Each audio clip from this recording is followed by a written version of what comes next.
Wyoming Territory. 1886. The wind that swept across Redwater Bluff had no mercy in it. It was a dry, scraping cold that carried the grit of the high plains and the scent of distant, dying pines. It was an afternoon meant for hunkering down, for sealing cracks in cabins, for staying inside. Instead, the town had gathered at the small, wind-lashed church on the rise. The bell in the steeple was not ringing. It was tolling, a hollow clang, clang, clang that seemed to count down the seconds of Rowan Delaney's life. She stood alone at the rough-hewn altar. The white dress, ordered at great expense from a catalog back east, felt like a fool's costume. Its hem, once pristine, was now stained with the thick, iron-red mud of the unpaved street. She had slipped on her way in, a small stumble that now felt like a terrible omen. Around her, the whispers had begun. They started as a low hiss, like snakes in dry grass, but grew bolder with every second that stretched into silence. Everett Pike stood before her, his face pale and sweating despite the chill. He was the son of the man who owned the mercantile, the man who held the credit line for half the territory. He looked not at her, but at the door, as if measuring the distance to freedom. "Everett," Father Malloy prompted, his voice gentle but strained. "The vows." Everett flinched. He looked at Rowan, truly looked at her, and his expression was not love, not even regret. It was the trapped, desperate look of a coyote in a snare. He began to pull the thin gold band from his waistcoat pocket, then stopped. His hand closed into a fist. He let it drop. "I can't," he said. His voice was too loud in the sudden, absolute hush.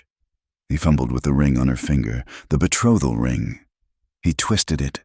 It caught on her knuckle. "Everett, stop," she whispered, the words catching in her throat. It was not a plea, but a command, a last shred of dignity. "I'm not ready," he announced. Not to her, but to the pews, to the town. He wrenched the ring free, scratching her skin. He tossed it. The small gold circle made a tiny, dull sound as it landed on the wooden floor and rolled, unseen, from the back of the church, near the open doors. A sound erupted. It was not a whisper. It was a loud, braying laugh. It came from the cluster of young ranch hands and layabouts who spent their afternoons leaning against the hitching posts of the Copper Lantern Saloon. They had come for the spectacle, and they had gotten one. Everett's pale face flushed with relief. He was not the villain. He was the escape artist. He turned his back on Rowan, on the priest, and strode down the aisle. The laughter from the saloon boys grew, welcoming him, congratulating him on his daring. He pushed through the doors and into the cold afternoon, vanishing. The whispers in the church broke open. The crowd was a mix of expressions, a cruel tapestry of human nature. There was pity, yes, thin, watery pity from women who clutched their own husbands' arms. But mostly there was a sharp, satisfied hunger. A drama had been served. Rowan saw Susanna Vale in the second pew. Susanna, the banker's daughter, dressed in deep blue velvet that must have cost a fortune. She was not laughing aloud, but her lips were pressed into a tight, satisfied smile. She leaned toward the woman beside her, her voice a carrying whisper meant to be overheard. "Perhaps she demanded too much," Susanna murmured, adjusting her gloves. A woman must know her place, even with a pike. The words struck Rowan harder than the wind. She began to tremble, a deep, uncontrollable shiver that started in her knees and threatened to bring her down. The tears burned, hot and blinding, but she would not let them fall. She would not give them that. Her hand, suddenly bare, felt cold. She looked down and saw something white on the floor near her feet, half hidden by the muddy hem. Her mother's lace handkerchief. She had tucked it into her sleeve, her something old. It was the only thing she had left of her family, the last piece of a softer life before Wyoming. Bending to retrieve it felt like the hardest thing she had ever done. It exposed the back of her neck to their stares. Her fingers, numb, fumbled with the delicate lace. As she straightened up, The laughter from the street swelled again, louder this time, as Everett Pike was likely buying the first round at the Copper Lantern. The sound was a physical blow. Rowan swayed, the small church spinning around her, and then the sound was blocked. A shadow fell over her. A man had moved from the doorway, stepping between her and the jeering crowd outside. He was not one of the townspeople. He was tall, broad-shouldered, and wore the solitude of the high ridges like a second skin. He had been leaning against a hitching post across the street, by his horse, separate from the saloon crowd. He had not laughed. He was Calder Whitlock, owner of the Comet Ridge Ranch, a place whispered to be struggling, a place shadowed by the recent death of his wife. He was a man of few words and gray, unsettling eyes that seemed to have seen too much winter. He did not look at her face.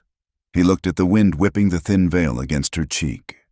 He moved silently, stepping up onto the church porch, his body shielding her from the dust storm and the mocking eyes. He shrugged out of his long canvas duster, a garment heavy with the smell of horse, leather, and wood smoke. He did not try to wrap it around her. He simply held it out. "Everyone falls," he said. His voice was low, rough as gravel, but steady. "It's the getting up that matters." Rowan stared at the coat, then at his hand, scarred, calloused, competent. She did not take it. She could not move. Father Malloy hurried over, his robes flapping. "Miss Delaney, dear child, you must come inside. Let us find your father's wagon. You must go home." Rowan's head snapped up. The trembling stopped, replaced by a sudden, icy clarity. She looked past the priest, past Calder Whitlock, to the faces in the pews, hungry, curious, satisfied. "Home," she said, her voice small but sharp. "Home is where they call my name with laughter that is not a home." Calder Whitlock held her gaze for one long second. It was not sympathy in his eyes, but a stark, bleak understanding. He had known public grief. He recognized the cage of it. He slowly pulled the coat back. He had offered a shield. She had refused it. He gave a single, curt nod, as if confirming something to himself. He turned and walked down the steps, moving with an unhurried, lonely grace, mounted his horse and rode out of town, heading west toward the mountains in the Copper Lantern Saloon. The air was thick with smoke and the smell of stale beer. Everett Pike was already on his third whiskey, his confidence restored by the slaps on his back. "You dodged a snare. Pike dodged it clean," one man yelled. Everett raised his glass, his face flushed. He needed to cement his story, to turn his cowardice into prudence. "She wanted the land," he said, his voice carrying across the room. "My father was right. She only agreed to the wedding after he mentioned the dowry. She wanted the Pike money, the land." It was a filthy lie. Rowan's family plot was small, barely solvent, but it was enough. "A man's got to protect his assets," another man chimed in, eager to align with the Pike family's interests. The lie settled into fact before the whiskey was finished. Night fell on Redwater Bluff. The cold deepened. Rowan sat in her small, rented room at the boarding house. The white dress lay in a heap by the door. A soiled, pathetic ghost. She had not cried. The tears were frozen solid inside her. She sat for hours, watching the moon rise over the unforgiving landscape. The sound of the laughter from the saloon echoed in her mind, a relentless rhythm of humiliation. Finally, she stood up. She moved to the small, cracked stove. In her trunk, beneath the few belongings she owned, was a stack of wedding invitations, printed with her name and Everett's. She took one out. She fed it to the fire. She watched the paper curl, the names blacken and turn to ash. The orange flame lit her face, hardening her soft features into something new, something sharp. When the invitation was nothing but a pile of gray soot in the stove's hearth, she waited for it to cool. Then, she dipped her forefinger into the ashes. She walked to the rough, unpainted plank wall of her room. She raised her hand, and with the black grit of her burned hopes, she began to write. The letters were shaky at first, then firm, driven deep into the wood grain.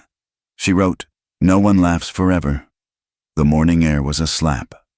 Rowan woke before the sun. The words she had written on the wall barely visible in the gray light. No one laughs forever. They looked brave in the dark, but in the cold, with her stomach aching from hunger, they felt like a child's boast. She had exactly $1.12 left in her reticule. It was not enough for another night's lodging, and certainly not enough for a stagecoach ticket out of the territory. There was no out. There was only through. She washed her face in the icy water of the basin, put on her only other dress, a dark wool, plain and sturdy, and did not look at the white gown heaped on the floor. She walked out of the boarding house as the first light hit the Bitter Elm River, turning the muddy water to a line of cold, gray steel. Work.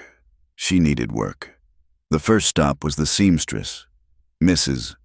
Gable, a woman who had once fawned over the cut of Rowan's wedding dress. The Help Wanted sign was still in the window. Mrs. Gable opened the door, her face a mask of pinched pity. "Oh, Rowan, dear, such a trial. I'm looking for work, Mrs. Gable. The sign?" The woman's eyes darted nervously over Rowan's shoulder, toward the street. "Oh, that, I'm afraid I just filled the position. Dear, just this morning, an hour ago." It was a lie. A clumsy, cowardly lie. "I see," Rowan said. "Thank you for your time." She did not let her shoulders slump. She walked on. The Flatiron Diner was next. It smelled of hot grease and coffee. The proprietor, a large man named Sully, was wiping the counter. He saw her come in, and his wiping slowed. "I can wait tables. Mr. Sully, I can wash dishes. I'll work for meals." Sully sighed, a heavy, wheezing sound. He looked at the two prospectors eating at the end of the counter, then back at her. He just shook his head, slowly. Once. He wouldn't meet her eye. He turned his back to her and started scrubbing at a coffee stain that wasn't there. Rowan felt the heat rise in her face. She left without another word. She tried the post office. Mr. Sipes, the postmaster, was a thin, weasel-like man who peered at her over his spectacles. "I have a fine hand. Mr. Sipes, I can sort mail. I can read and write for those who cannot." "Miss Delaney," he said, and he was the first to use the word aloud. "This is a federal establishment. Handling the United States mail requires a certain spotless reputation. We do not." He leaned forward. "Hire scandal." The word hung in the air, brutal and finite. She was an outcast. She had no family, no money, and now, no reputation. She stood on the boardwalk, the wind cutting through her thin coat, and for a moment, the vast, empty loneliness of the territory threatened to swallow her whole. Then she saw the wagon, across the street, at Freeman Company. General Store, a smaller, struggling rival to the Pike Mercantile men, were unloading a freight wagon. Heavy, 100-pound sacks of flour were being moved from the wagon bed to the storehouse. She crossed the street. The foreman, a man missing 2 fingers on his left hand, saw her approach and spat a stream of tobacco juice into the dust. "Something you need, miss?" "I need work," Rowan said, her voice clear. He laughed, a short, barking sound. "This ain't work for for you." "Does it pay?" His eyes narrowed, surprised by her tone. "It pays 5 cents a sack to get me from here." He pointed to the wagon. "To there." He pointed to the dark maw of the storehouse, a good 30 yards away. "I'll take it," she said. He scoffed, turning back to his ledger. "Suit yourself. Don't come crying to me when you break a nail." Rowan untied the ribbons of her bonnet and stuffed it into her pocket. She marched to the wagon and rolled up the sleeves of her wool dress. The first sack was a shock. It was not just heavy. It was a dead, shifting weight that fought her. She grabbed the canvas, her soft hands struggling for purchase, and hauled it off the tailgate. It nearly pulled her to the ground. She staggered, her back screaming in protest, but she did not fall. She carried it, step by agonizing step, into the darkness of the storehouse, and dropped it onto the pile. She went back. The saloon boys from the Copper Lantern, who had been lounging across the street, took notice. They started to catcall. "Look at that. The pretty bride's got her sleeves dirty. Hey, Delaney Everett's paying for whiskeys? You're paying for flour?" Rowan ignored them. She grabbed the second sack. This one, she figured out how to balance on her shoulder. It was better, but the rough canvas scraped her neck raw. Third sack, fourth. Her hands were red, her breath coming in ragged gasps in the thin air. On the fifth trip, a splinter from the warehouse floor jabbed deep under her thumbnail. She cried out, a sharp gasp of pain, and dropped the sack. Blood welled up, dark against the white flour. She looked at her hand. She looked at the blood. She thought of Susanna's satisfied smile. She thought of Everett's back as he walked away. She clamped her mouth shut, hoisted the sack again, and carried it inside, leaving a small, bloody smear on the canvas. Her back was straight. Her eyes never looked at the men across the street. She worked for an hour, a slow, grueling rhythm of lift, carry, drop, return. She had moved nearly 20 sacks. Her pay was less than $1, but it was hers. She was struggling with a heavy handcart, trying to move 3 sacks at once. The ground was a mess of frozen ruts and slick mud. The iron-rimmed wheel caught in a deep rut. She pushed. She pulled. She threw her entire weight into it. The cart would not budge. It was stuck fast. Across the street, the laughter grew. This was high entertainment. A shadow fell over her. She looked up, annoyed, expecting another townsman with pity or a proposition. It was Calder Whitlock. He was on foot, his horse hitched outside Freeman's. He looked at her, at the cart, at the wheel stuck in the frozen mud. His gray eyes took in the situation with a cold, assessing glance. He saw the blood on her hands, the sweat on her brow, and the defiance in her eyes. He did not speak. He did not offer a word of pity. He did not offer to push the cart for her. He simply walked to a nearby stack of firewood, selected a sturdy, wedge-shaped piece, and walked back. He crouched down and jammed the wood chock firmly behind the other wheel, the one on solid ground, preventing the cart from sliding backward. He stood up, met her gaze, and gave a single, curt nod toward the cart. "Now try." It was a simple, practical act, an act of physics, not charity. It respected her struggle. Rowan set her jaw. She gripped the handles, planted her feet, and shoved with every ounce of strength she had left. With the chock holding it steady, the stuck wheel gave a violent lurch, tore free from the mud, and the cart rolled forward onto solid ground. She stopped, breathing hard, and turned to thank him. He was already gone, his long duster disappearing into the shadows of the warehouse as he went to conduct his own business with Mr. Freeman. When she finished, her hands were raw pulp. She had earned $1.40. She collected her coins from the foreman, who just shook his head, a strange look of grudging respect on his face. She was sitting on a crate in the alley, wrapping her bleeding thumb with her mother's now filthy lace handkerchief.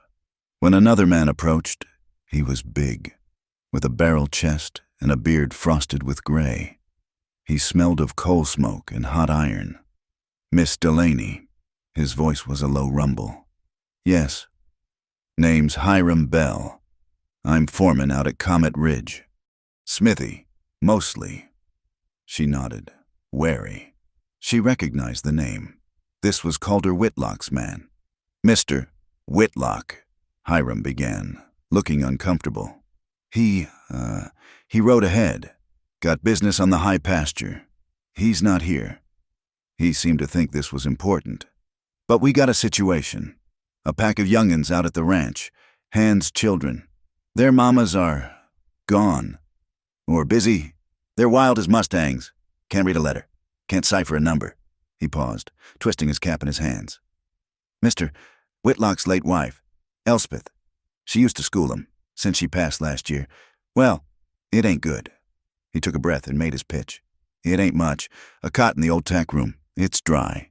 Your meals from the cookhouse, and $10 a month to teach 'em. Evenings, mostly, after their chores." Rowan looked at the man's earnest, weathered face. She looked at her bloody, torn hands. She thought of the $1.40 she had just earned. Pride was a luxury. She was meant to be the mistress of the Pike Mansion. Now she was being offered a shed on a failing ranch run by a silent, grieving widower. She remembered Susanna's words. A woman must know her place. My place is where I make it, she thought, a sudden, fierce heat rising in her chest. Teaching on a ranch is still honest labor, she said, her voice hoarse. Yes, Mr. Bell, I accept. The ride to Comet Ridge was long. The ranch was pressed up against the foothills, where the wind never stopped. It howled through the leafless cottonwood trees, a high, lonely, screaming sound. The place was stark. A small, sturdy log cabin for Whitlock, a long bunkhouse for the hands, and 3 shabby, gray canvas tents, straining against their guy ropes. Where the families lived. The main barn, she saw, had a gaping hole in its roof. We got to get that fixed before the first big snow, Hiram said, following her gaze, or we lose the herd. The tack room was a small, windowless shed, but as Hiram promised, it was dry. It smelled of old leather, harness oil, and dust. Hiram helped her drag in a cot and a small table. That evening, as the sun set and the cold deepened, she lit a lantern. 5 children appeared in the doorway, silhouettes against the purple sky. They were aged from perhaps 6 to 11. They were dirty, barefoot, and their eyes were suspicious, like small, trapped animals. Rowan felt a pang, not of pity, but of recognition. She saw her own defiance in their wary stares. She had found a large, cracked piece of slate and propped it against the wall. My name is Miss Delaney, she said, her voice firm, leaving no room for argument. This is a school. You will sit tonight. We learn the letter A. They sat. It was freezing. After an hour, their teeth were chattering.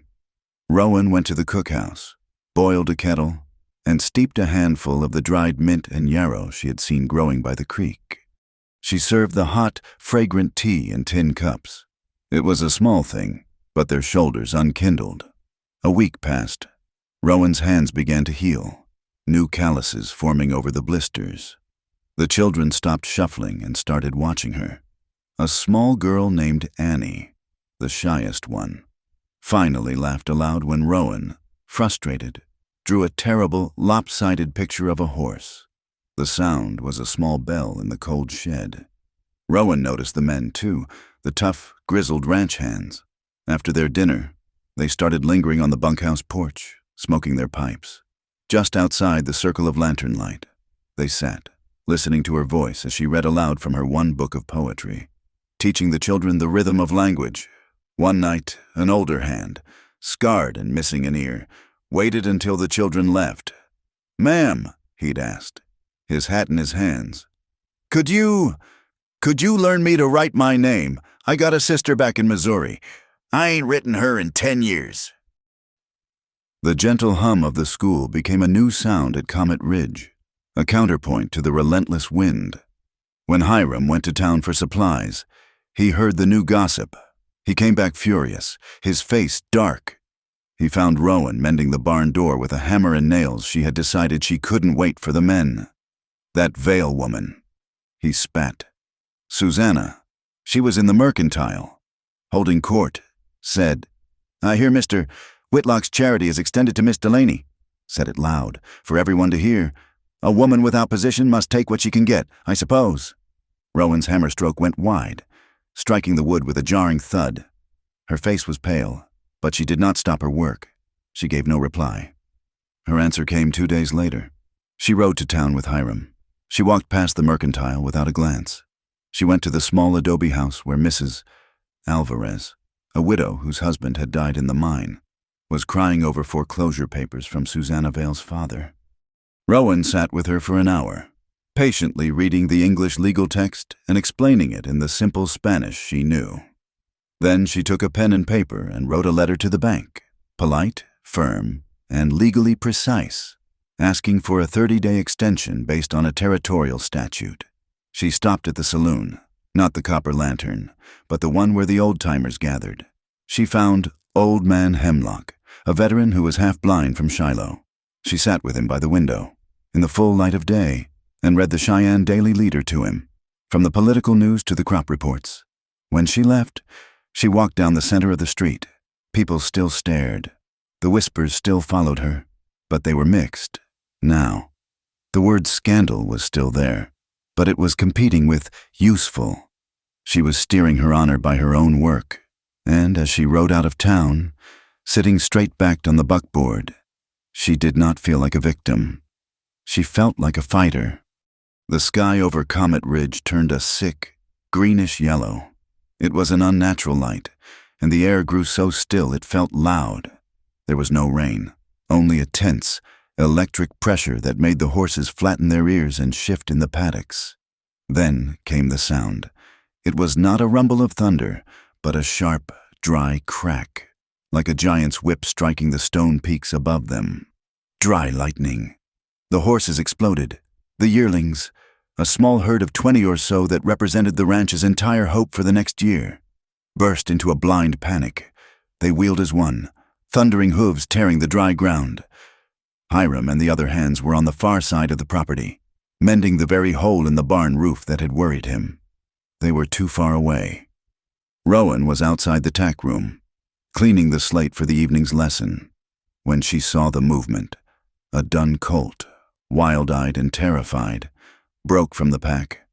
It galloped straight for the western fence line, a section she knew was weak, held together with rotting posts and optimism. If he broke through, the whole herd would follow, scattering into the canyons. A total loss. The colt gathered speed, its mane flying. Rowan's first instinct was to scream, to run, to wave her arms. But a voice, deep and calm, echoed in her memory. Her mother, a woman who had been raised around horses, whispering to her years ago. Animals mirror us. Rowan, they feel the storm inside you. To calm a beast, you must first calm yourself. Breathe with the animal. Rowan forced her hands open. She unclenched her jaw. She took one deep, slow breath, and then another, letting the air out in a long, quiet sigh. The colt was 50 yards from the fence. She did not run at it. She moved slowly, laterally, walking parallel to its path. She made herself visible, but not a threat. She kept her hands low, her shoulders down. She began to hum, a low, tuneless sound, the same one she used to quiet the children when they grew restless. The colt saw her. It hesitated, its gait breaking. It snorted, ready to veer, its eyes rolling white, showing its terror. "Easy," she said, her voice barely a whisper, carrying on the strange, static wind. "Easy now. The sky is just loud. It is just noise." She stopped moving, planted her feet, and held her ground. A small, calm barrier between the horse and the broken fence. A shadow fell beside her. Calder Whitlock was suddenly just there, on foot, appearing as if he had risen from the earth. He must have been walking from the main house. He did not run. He did not shout. He simply stopped and stood beside her. He watched her, not the horse. For one long second, he saw her hands were open. He heard her low hum. He saw her breathing, slow and steady. He turned his gaze to the horse. He spoke, his voice so low it was almost part of the wind, meant only for her. "You." "Miss Delaney, you are doing right. Hold your ground." He said nothing to the horse. He just stood with her, two still points in the chaos. The dun colt, confused by the lack of pursuit, confused by the calm energy of the two figures who did not shout, slowed to a jarring trot.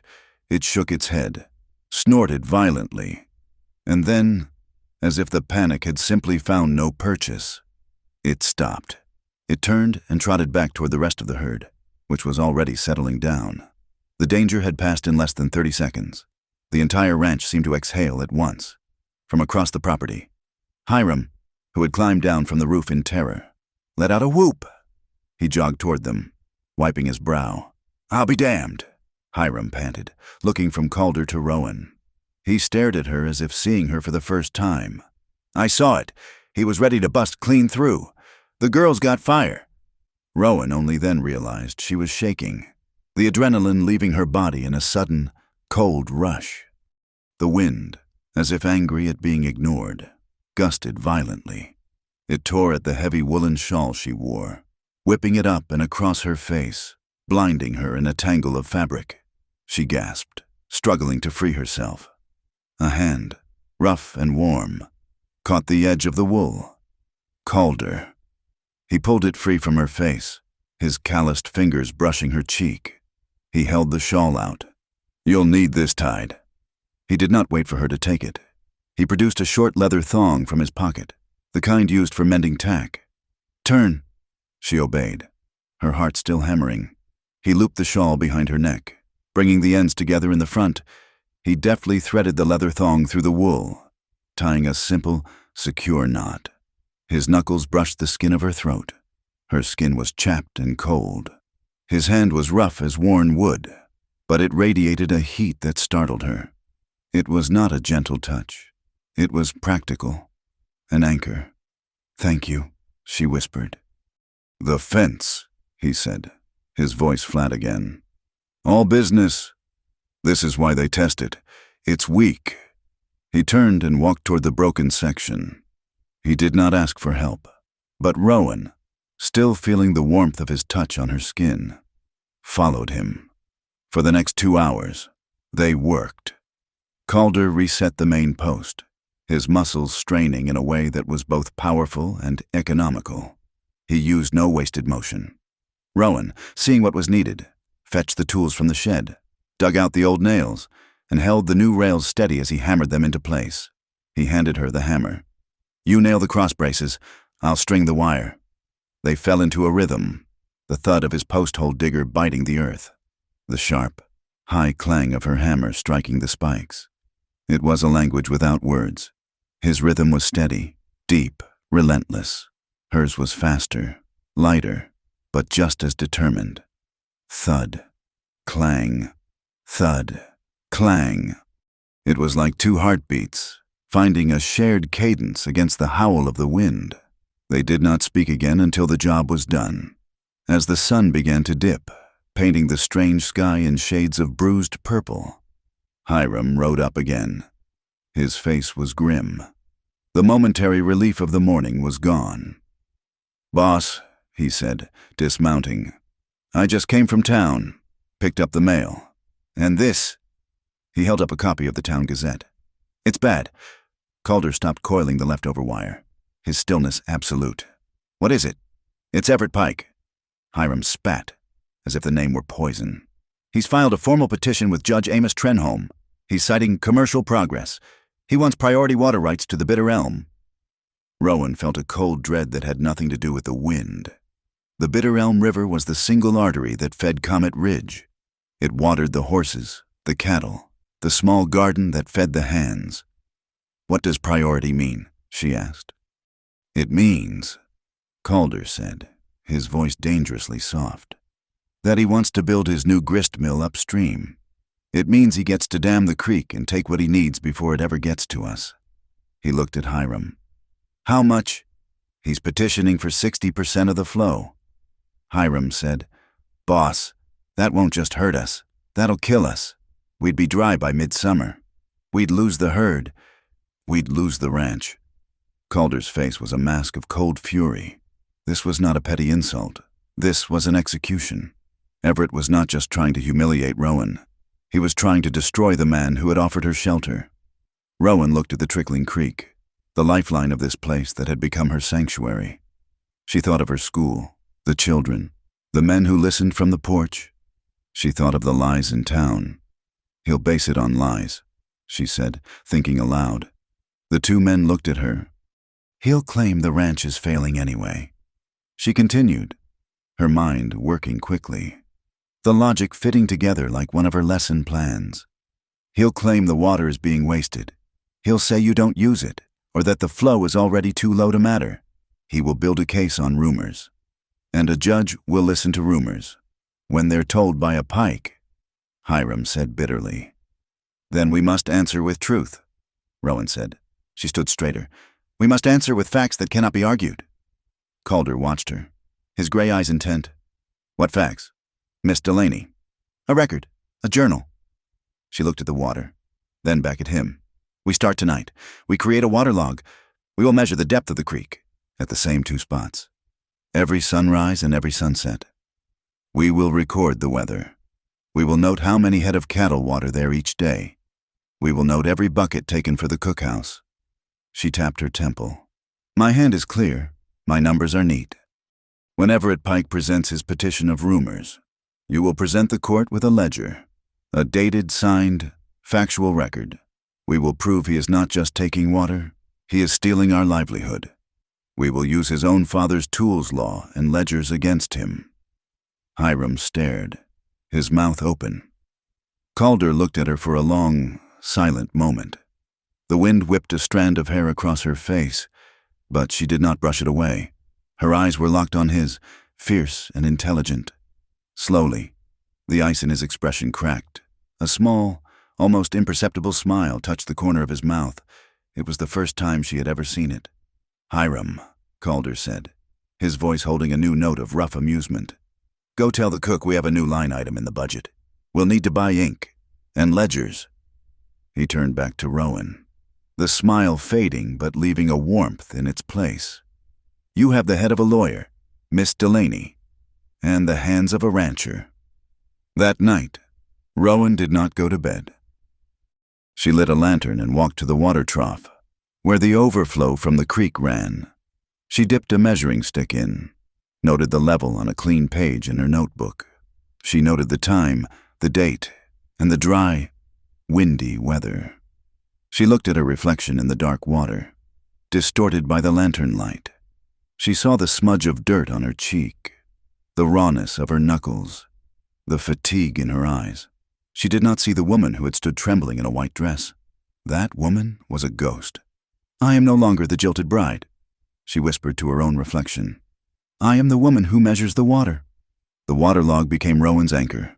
Every dawn, before the children woke, and every dusk, after they were dismissed, she would walk to the bank of the bitter elm. She carried a lantern, her ledger, and a measuring stick. She would plunge the stick into the cold, rushing water at the same 2 points, a deep channel near the cottonwoods and a shallow crossing by the cattle pen. She recorded the depth to the 1/4 inch. She noted the color of the water, the sky, the strength of the wind. It was a ritual of facts, a defense built of ink and observation. After 2 weeks of this, she rode to town with Hiram to post the letters she had written for the ranch hands. She left him at the freight office and walked to the post office and newspaper, a single cramped building run by Nettie Crow.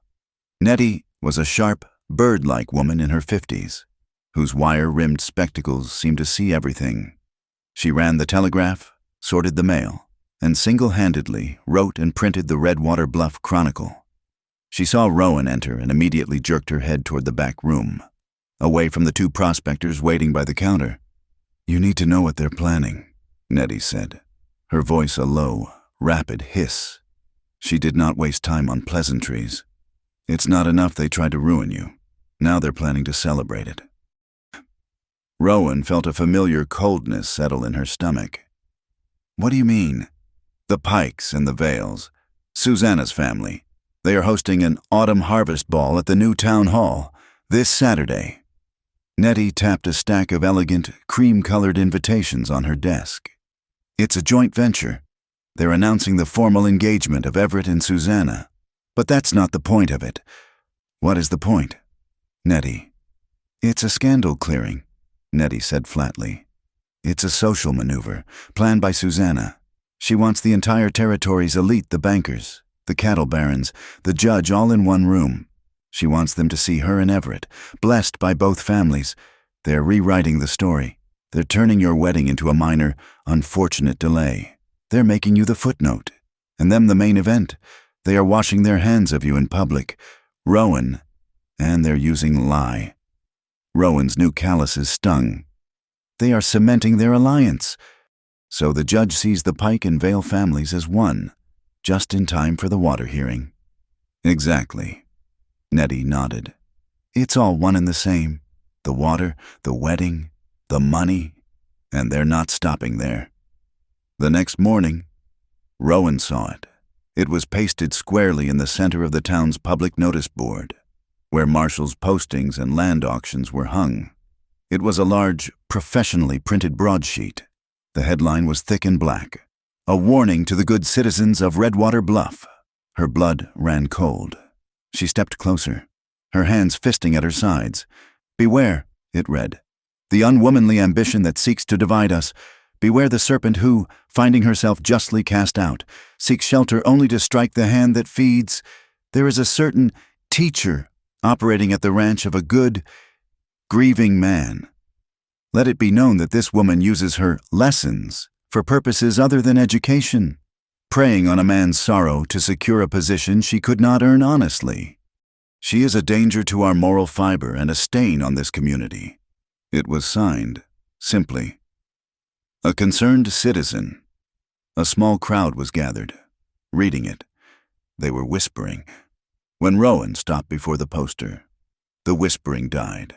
It was replaced by the heavy, awful silence of stairs. It was the church all over again. But this time the accusation was not cowardice. It was poison. They were accusing her of being a whore, of manipulating a grieving Calder, of being a threat. She felt the heat rush to her face, a wave of sickness and rage. She reached up and tore the poster from the board, ripping it to shreds in her hands. The crowd shuffled, avoiding her eyes. She turned and walked, not ran, to the marshal's office. Jules Talbot was a broad, quiet man who had been marshal in this territory for 15 years. He understood that law was only as strong as the power behind it. He was cleaning his rifle when she burst in, the torn pieces of the poster clutched in her fist. "Marshal," she said, her voice shaking but low. "I have been slandered. This was posted in the town square." He looked at the pieces, then at her. He didn't move. "I saw it. I took one down an hour ago. Another one went up."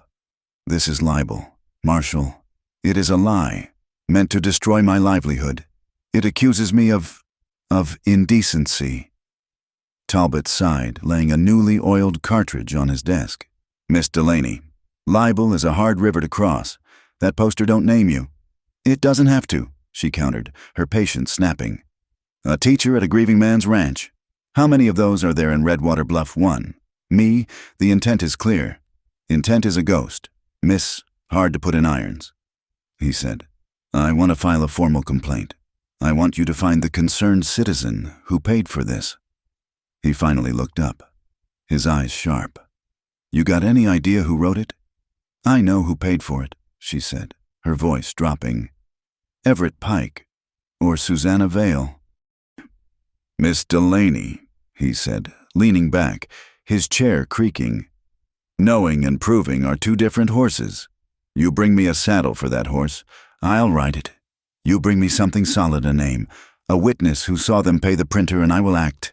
Until then, my hands are tied by rumor, same as yours." She stared at him, her chest tight. He was not against her, but he was not for her. He was waiting. She left his office and went straight to Nettie Crow. It was late. Nettie locked the front door of the post office, pulled the shade, and lit a lamp in the back room, near the humming telegraph key. "Talbot wants proof," Rowan said, sinking onto a stool. "He says I have to prove it." "He's a careful man," Nettie said, pushing her spectacles up. "He won't move on gossip. He hates the Pikes, but he fears their bank account. He needs something official." She paused, then made a decision. "I have something. I've been holding it, not sure if it was a weapon or a snake. Now I think it's a weapon, and I'm giving it to you." She unlocked a small desk drawer and pulled out a thin, yellow telegraph flimsy, a copy of an outgoing message. "It came through 3 weeks ago," Nettie said, her voice dropping. "Right after you started working at Comet Ridge. Everett Pike sent it himself. He thought I was out to supper. My boy, Tom, was on the key. Tom makes copies of everything interesting. Everett sent it to an associate in Cheyenne, a man named Silas Croft, who has a reputation for discouraging folks." She slid the paper across the table. Rowan read the stark, coded words. Situation unresolved. She remains. Push her to the border. Use any means. Keep the water secure for me. Pike. Rowan read it again, and again. The room was utterly silent, save for the ticking of the clock. This was it. This was the nexus. His personal malice and the water grab, joined in one sentence. "Push her to the border," Rowan whispered. "Keep the water secure." "It links his hatred of you to the water petition," Nettie said. "It shows intent to harm, both of you. The postmark is faint, but it's there. And this." Nettie tapped the flimsy. "Is a federal document. Falsifying it is a crime. Using it to conspire. That's something even Judge Trenholm can't ignore. This is your saddle, Rowan, and it'll fit Talbot's horse just fine." Rowan folded the paper and put it inside her dress. "He'll deny it. He'll say it's a forgery." "Maybe," Nettie said, "but you're not going to use it. Not yet. You're giving it to Talbot, and you're going to do it. Saturday." Rowan understood. "During the ball?" "No." Nettie smiled, a thin, sharp smile. "Before it." Rowan had no intention of going to the ball.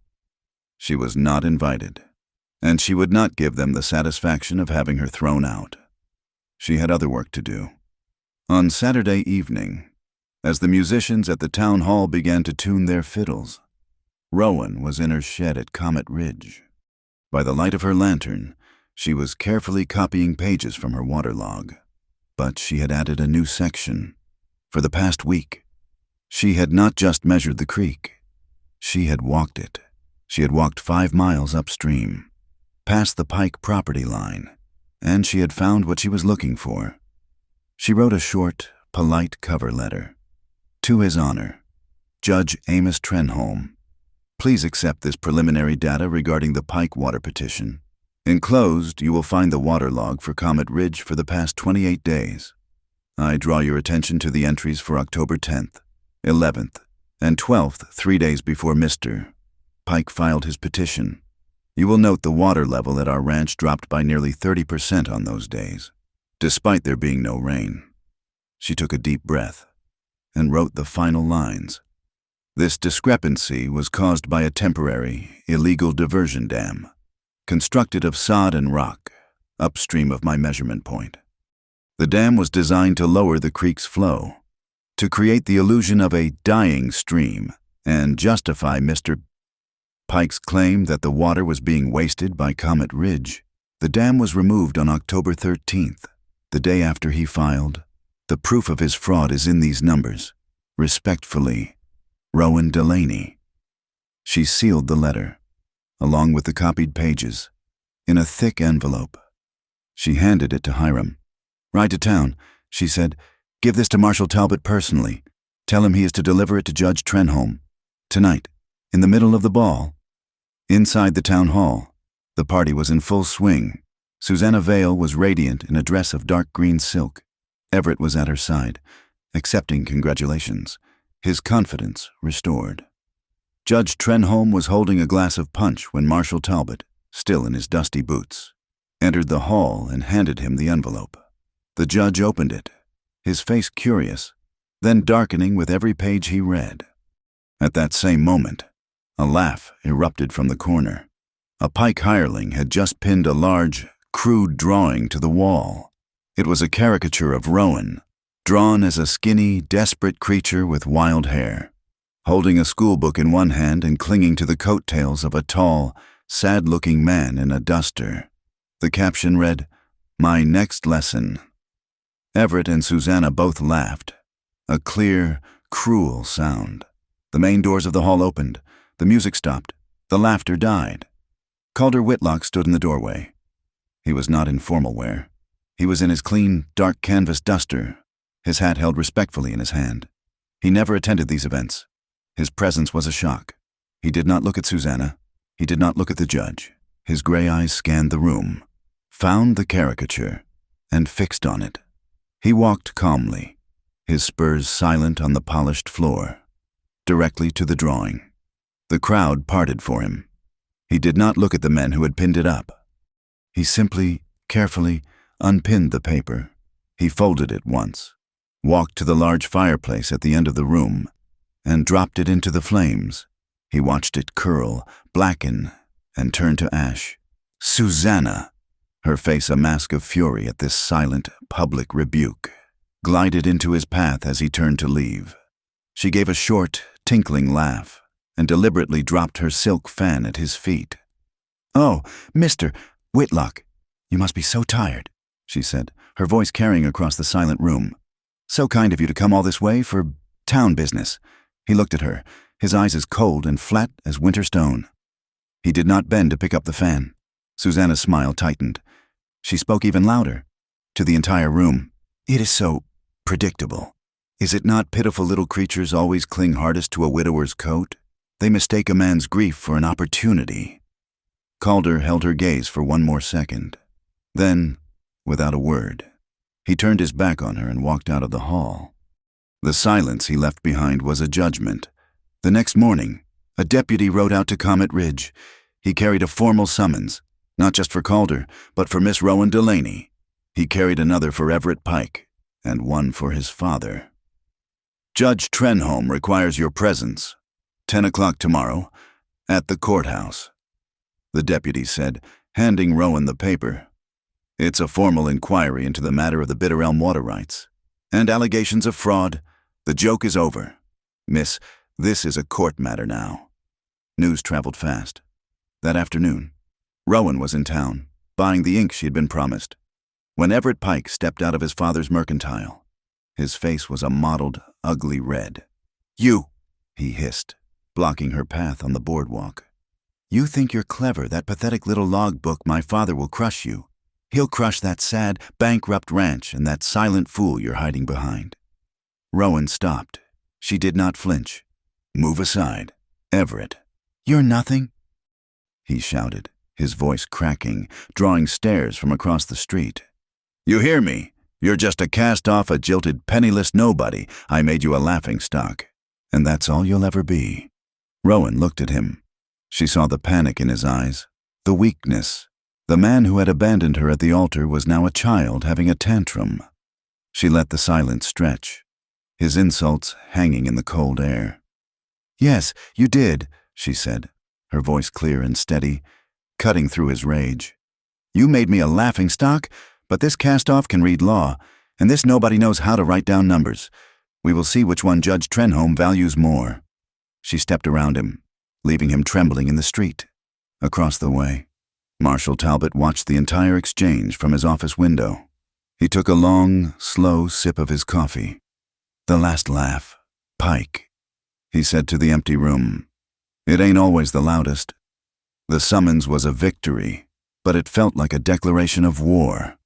And the territory, it seemed, agreed. The sky, which had been a clear, cold blue for weeks, turned to the color of a fresh bruise. The temperature dropped 20 degrees in an hour. It came on a Tuesday, the day before the hearing, not as a gentle dusting, but as an assault, an unseasonable, brutal blizzard roared down from the mountains without warning, hitting Comet Ridge with the force of a physical blow. The wind did not howl. It shrieked, a solid wall of white that erased the world. The first casualty was the canvas tents. They tore from their moorings with a sound like pistol shots, flapping to shreds in an instant. The families inside ran for the relative safety of the main barn, screaming, their words stolen by the wind. The herd, caught in the open pasture, began to drift, lowing in terror. The most vulnerable, the new calves, born late in the season, were separated from their mothers, their small cries lost in the din. They would freeze to death in 30 minutes. "The calves," Hiram bellowed, his voice barely audible over the storm. He and Rowan were in the cookhouse, which was already filling with snow from under the door. "We have to get them in." There was no time for discussion. They grabbed coils of rope, tied handkerchiefs over their faces, and plunged into the whiteout. It was not cold. It was a living, breathing malice. The wind scoured their skin, and the snow was not snow, but a blinding horizontal spray of ice needles. To breathe in was to feel a spike of cold in the lungs. To exhale was to see the cloud of your breath instantly freeze and shatter. They found the calves huddled against a drift, already coated in a thick layer of rime.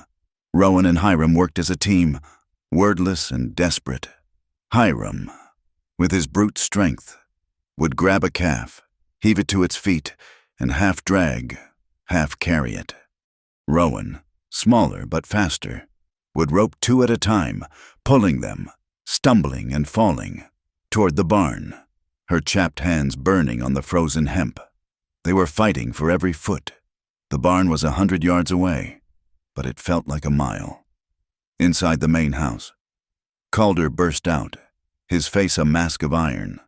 Two of his best hands, young men named Silas and Boone, had been sent that morning to check the high country line cabins. They were on the far side of the Bitter Elm, near the old wooden trestle bridge. They would be trapped. Or worse. Hiram, Calder roared, his voice the only thing capable of cutting the wind. The barn. Get them in the barn. All of them. Hiram, halfway to the barn with a calf under his arm, nodded once. He understood the command. Protect the ranch. Calder turned and ran to the stable. He emerged moments later on Ghost, his big, gray stallion, a horse bred for this high, harsh country. The horse plunged into the storm, a true phantom, and was gone in 2 heartless seconds. Calder Whitlock, a man against a god's rage, vanished into the white wall to find his men. Rowan and Hiram fought for an hour. They brought in the last calf, its legs stiff, its breathing shallow.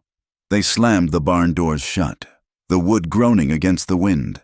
The families were huddled in the empty stalls, the children crying. Rowan and Hiram collapsed against the wall, their chests burning, their clothing frozen solid. They were safe, but Calder was not. Rowan stood up.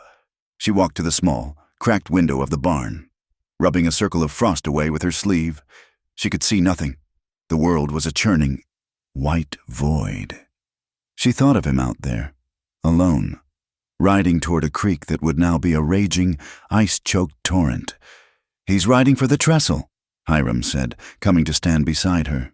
His beard was a solid mass of ice, only way across in a storm. "But that bridge, it's old." As he spoke, Rowan's eyes caught something, a flicker of movement in the chaos, a shape. "Hiram, look," she pointed, through a momentary, swirling gap in the snow. She could see the ravine, a quarter-mile distant, and she saw the bridge, or what was left of it. Even from this distance, she saw a dark, vertical shape, a horse rearing in panic on the far bank. Then, a long, dark line in the snow. The bridge itself seemed to buckle. It tilted, hung suspended for one awful, silent second, and then collapsed into the ravine with a slow, sickening grace. A dark shape, a man, fell with it. Another man was scrambling on the bank. "It's gone," Rowan whispered, her voice dead. "The bridge is gone." She did not wait for Hiram. She did not think. She ran from the barn, back into the storm. "Rowan, stop, you'll die!"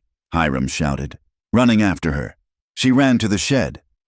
Her hands, frozen and clumsy, fumbled with the thickest coil of hemp rope, the one they used for pulling wagons from the mud.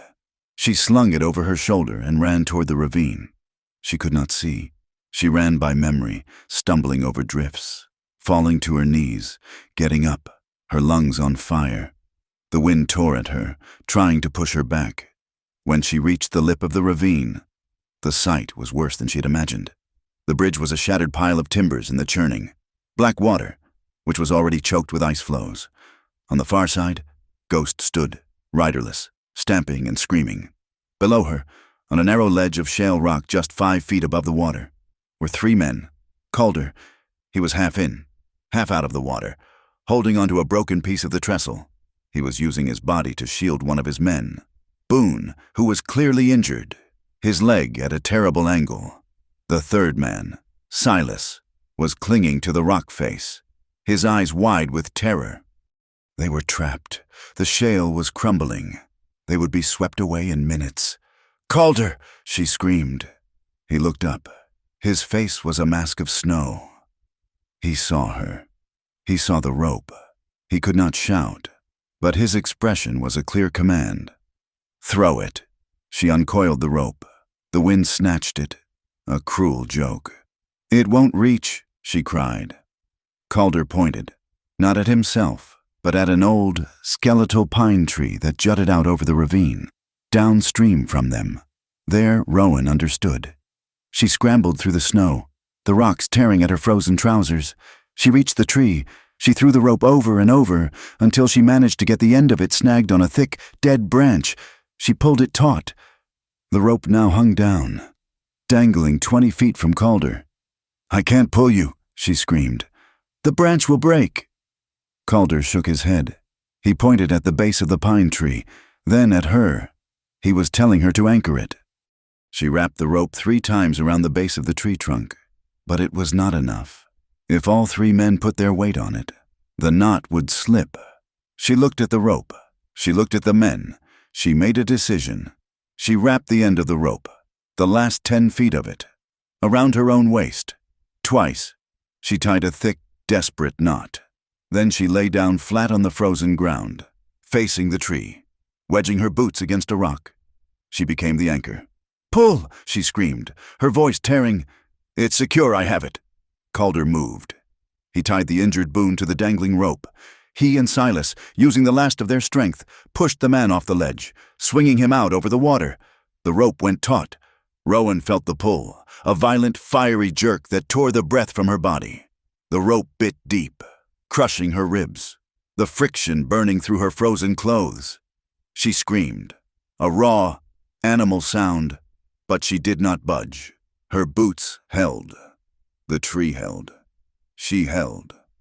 "Pull!" she shrieked at Hiram, who had finally caught up to her. Hiram and Rowan, together, began to haul. It was agonizing. Hand over frozen hand, they pulled the dead weight of the man up the cliff face. They dragged him over the lip, a gasping, broken thing, and cut him free. They threw the rope back. This time, Silas came, scrambling, helping them. Then, last, came Calder. He climbed slowly, his movements heavy. He was exhausted. When he reached the top, he collapsed onto the snow, his chest heaving. He lay there for a moment. His hand, she saw, was a ruin. A long gash from a broken timber had laid it open to the bone, and the blood was steaming black against the snow. His lips were a deep, dark purple. He looked at her. Rowan was still on the ground, the rope still tied around her, her body one great, screaming ache. Their eyes met, in the middle of the apocalypse, with the wind trying to tear them from the face of the earth. He looked at her, and he smiled. It was not a smile of humor. It was a terrible, beautiful, breathless smile of survival. We lived. And Rowan, despite the pain, despite the ice, smiled back. Getting back to the barn was a new kind of hell. Calder and Hiram carried Boone. Rowan and Silas half-dragged each other, leaning into the wind. Following the rope they had been smart enough to unspool behind them. When they finally slammed the barn doors shut, the world went quiet. The only sound was the wind, a muffled roar, and the deep, ragged gasping of 4 people who had faced death and, for no good reason, one, later, in the main house. The storm had become a curtain of white, sealing them off from the world. Boone was stabilized, his legs set by Hiram. Rowan was shaking, a deep, uncontrollable chill that had settled into her bones, callousing Calder, his hand crudely bandaged. Saw her. He said nothing. He went to the fireplace, shoveled hot coals into a small, copper brazier, and carried it to her, setting it at her feet. The wave of heat was the most wonderful thing she had ever felt. He disappeared and returned a moment later with a steaming tin mug. "Drink," he commanded. It was hot tea, so strong with ginger it burned her throat, but it sent a shock of life through her. She was still shivering. Her hair, which had come loose, was frozen in stiff strands. Calder crouched in front of her. He was watching the fire in the brazier. "You should not have come," he said, his voice quiet. "You would be dead," she replied, her teeth chattering. "The ranch would have been fine. The ranch," she said, "would have lost its head." He looked up at her. His gray eyes were dark, the cold replaced by an intense, focused light. He saw a strand of her damp hair stuck to her cheek, a piece of ice melting on her skin. Slowly, as if his hand had its own will, he reached up, His bandaged, bloody hand was clumsy. He used his good fingers, the ones not caked in blood, and very gently, he brushed the hair from her face, tuck-type setting it behind her ear. His fingers were rough, but his touch was impossibly light. Rowan stopped breathing. He did not move his hand, but let it rest for a second on her jaw. They stayed like that, frozen in a new kind of silence. Outside, the blizzard raged, a forgotten thing. Inside, the only sounds were the hiss of the hot coals and the soft, unsteady whisper of their mingled breath. She had faced down gossip. She had faced down a horse. She had faced down a storm. But this gentle, unexpected touch undid her. She raised her own hand, the one with the chapped, broken knuckles, and laid it softly on the back of his bandaged wrist. It was not a plea. It was not a question. It was a statement. I am here. He closed his eyes for a bare second. He drew a deep, ragged breath. Then he covered her hand with his, squeezing it once a firm, grounding pressure that stopped her shaking. It was a grip that said, "You are not alone." He stood up, the moment broken, and went to see to his men. That night, the storm lessened to a steady, heavy fall. The hearing in town would be postponed. They all knew. The world had stopped. In the main room, by the light of a single lamp, Calder brought out the waterlog. He opened it to a fresh page. He picked up the pen, but his bandaged hand could not hold it. Rowan, watching him, took the pen from his fingers. She dipped it in the ink. "Date," she said, her voice soft. He told her. "Time." He told her. "Weather." He let out a short, rough breath that might have been a laugh. Heavy snow, high drifts, creek frozen at the edges. She wrote, her clear, precise script filling the page. When she was done, she looked at the entry. "It needs a signature." Calder took the pen. Awkwardly, using his left hand, he signed his name beneath hers. The letters were a clumsy, backward scrawl. 2 names, 2 sets of handwriting, side by side on the same page, a new contract, sealed in ink and ice. The blizzard broke at dawn. It did not fade. It ceased, as if a door had been slammed shut. The silence that fell over Comet Ridge was absolute, a heavy, white blanket of peace. The sun rose, but it was a pale, watery thing, casting a weak lavender light on a landscape that had been completely reborn. The world was buried under 3 feet of snow, the drifts sculpted into fantastic, beautiful, and deadly shapes by the wind. Inside the main house, the kitchen was an island of warmth in the cold. Clean world. It smelled of strong coffee, of pine smoke from the fireplace, and, faintly, of cinnamon. Rowan had been awake for hours, moving quietly. She had checked on Boone, who was sleeping, his fever holding steady. She had helped Hiram organize the families in the barn. Now, she was back in the kitchen, determined to make a hot, substantial meal for everyone. The siege was over, but the recovery was just beginning. She wore her simple, dark wool dress, practical and clean, her hair tied back in a single, thick braid. Her sleeves were rolled up, her arms smudged with flour. Calder was there. He had been standing at the window, staring out at the new world, his coffee mug steaming, untouched. In his bandaged hand, he looked worn, the lines around his eyes deeper, but the iron mask of grief he usually wore was gone. He looked, for the first time, simply tired and present. He wore a rough, dark work shirt, his heavy duster finally discarded, hanging on a peg by the door. His own sleeves were rolled to the elbows, revealing the corded, powerful muscles of his forearms. He turned as she opened the potato bin. "The hands will be depleted. They need food." "We all do," she said, her voice soft. "It will take hours to clear a path to the barn. I want a stew ready for them." She hoisted the heavy sack onto the table. "I can manage, if you need to." "No," he said, cutting her off. I can help." She looked at his bandaged hand, then at his uninjured one. She pushed a small paring knife and a potato toward him. "You can peel," she said, a small smile touching her lips. "I will handle the cutting." He sat at the heavy oak table. She turned her back to him. moving with an easy, practiced efficiency, finding the salt pork, the onions, the dried herbs. She began chopping. Behind her, the sound was wrong. It was not the smooth scrape of peeling. It was a series of small, frustrated thwacks and grunts. She turned around. Calder, the man who could tame a panicked horse with his stillness and anchor a rope in a blizzard, was being defeated by a potato. He was trying to hold it steady with his bandaged hand, while awkwardly hacking at the skin with his left. Thick, uneven chunks of white flesh were flying onto the table, along with small slivers of peel. The potato looked less peeled than mangled.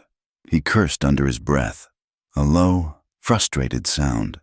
As the knife slipped, a noise bubbled up inside Rowan's chest. It was so sudden and unexpected it startled her. It was a laugh, not a polite, quiet smile, but a real, warm, unrestrained laugh. The sheer, pent-up terror and relief of the last 24 hours burst out of her in that one sound. Calder froze, the knife in his left hand, the butchered potato in his right. He looked up, his face a mask of profound frustration, and, beneath it, a sheepish embarrassment that was so human it disarmed her completely.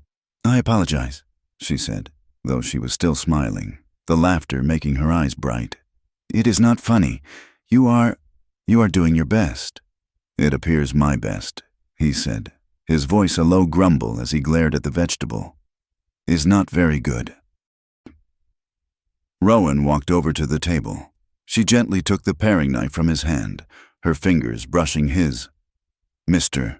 Whitlock," she said, her voice full of a warmth that surprised them both. "You rode into a blizzard. You pulled 2 men from a frozen river, and you held this ranch together with sheer force of will." She carefully took the mangled potato from his bandaged grip. "I think," she said, her eyes meeting his, "the potatoes can be forgiven." The sound of her laugh and the warmth of her words lingered in the air. The kitchen, which had been his late wife's domain, a place he had avoided, suddenly felt like his kitchen again. The silence that fell was not the empty, grieving silence he was used to. It was full. Rowan turned back to the stove, her own heart feeling strangely light. "Rowan?" He had never used her first name. She stopped, her hand halfway to the spice box, and turned back to him. He had stood up from the table. He was not looking at the window, or at his bandaged hand. He was looking at her.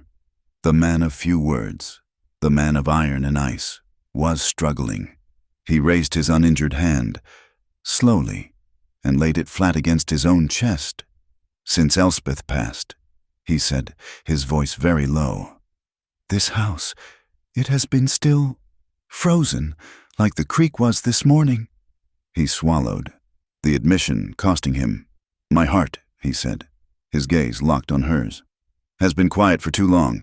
I did not think it would speak again." He took a slow breath. "Until yesterday, in the storm, when I saw you on that cliff with the rope. The air in the kitchen became charged, more dangerous than any blizzard. This was a precipice of a different kind." Rowan saw the raw honesty in his eyes. This was not pity. This was not charity. This was a confession. She set the spice box down on the counter. Slowly, deliberately. She took one step, and then another, closing half the distance between them. She stopped, standing in the middle of the warm kitchen. She had offered her half. The rest was his. Calder let out a breath and took the 2 long strides that closed the remaining space. He was so tall. She had to tilt her head back to see his face. They stood inches apart, not touching. She could smell the coffee on his breath, the clean, harsh scent of the lye soap he used, and the faint, metallic tang of his bandaged hand. He did not reach for her. He did not grab her. He just looked at her, as if memorizing her face. Then, slowly, as if testing thin ice, he bent his head. He did not kiss her. He pressed his forehead against hers. The contact was a jolt, the simple, solid warmth of his skin against hers. It was an anchor. It was a promise. It was the first truly safe thing she had felt since she had arrived in this territory. They stood like that for a long, silent moment, simply breathing. The sweet, warm scent of the cinnamon and cloves she had put in the stew pot rose up around them. "Rowan," he whispered, and his voice was a vibration against her skin. He shifted, just slightly, and his lips brushed hers. It was the lightest kiss imaginable. It was not a kiss of passion, but of pure, hesitant questioning. It was a shy exploration, a bare, warm pressure that asked, "May I?" Rowan's breath caught in her throat. She thought of Everett's kisses, which had always been wet and clumsy. A prelude to a demand. This was the opposite. This was a gift. She gave him her answer. Her entire body relaxed, a tension she did not even know she was holding releasing in a single sigh.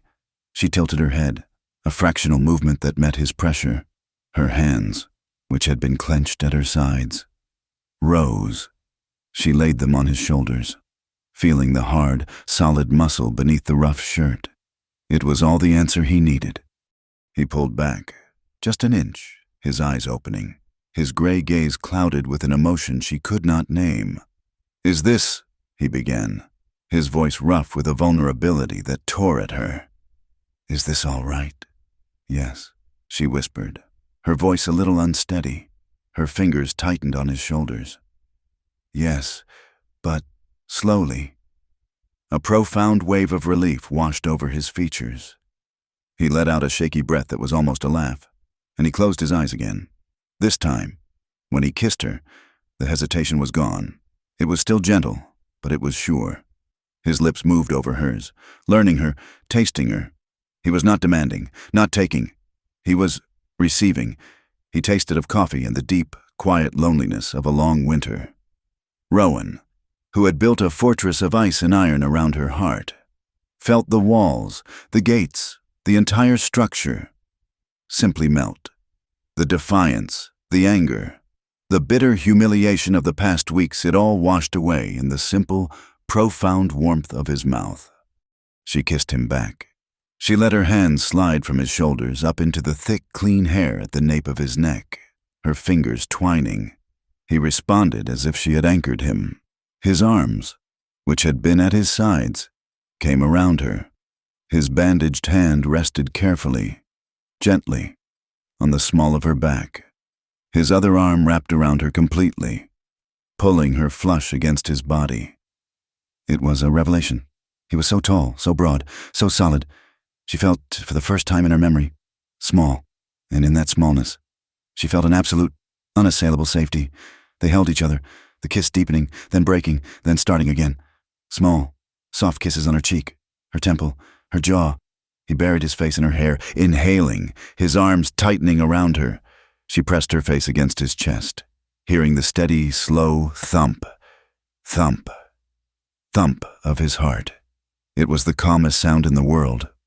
And he, in turn, could feel the frantic hummingbird pace of her own heart as it finally began to slow, to match his. She felt the hard, sculpted muscles of his back tense under her hands as he held her, as if he was afraid she might vanish. A phantom of the storm. There was no rush. There was only the warmth of the kitchen, the scent of cinnamon and wood smoke, and the deep, silent relief of two people who had been alone for a very long time, finally finding a harbor.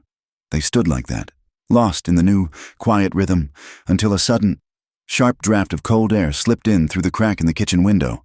It hit Rowan's back, and she shivered, a small, involuntary movement. Calder felt it instantly. He broke the kiss, but he did not let her go. He looked at the window, then at the small hearth in the corner of the kitchen, where a low, comfortable fire was burning. Keeping one arm securely around her waist, he reached with his good hand for the thick wool blanket folded on the back of his chair. He did not hand it to her. He shook it open and, in a single, fluid motion, wrapped it around both of them, cocooning them together. He guided her the few steps to the small wooden bench by the hearth and sat them both down, pulling the blanket tight. His arms still locked around her. They sat in silence. The heat from the fire warmed their fronts, the blanket their backs. He took her hand with the rope burns, the calluses, the broken nails, and gently, carefully, laced his uninjured fingers through hers. Rowan let out a breath she had been holding. She leaned her head against his shoulder. His shirt was rough, but he was solid as the mountains. She looked at their intertwined hands, resting on his knee.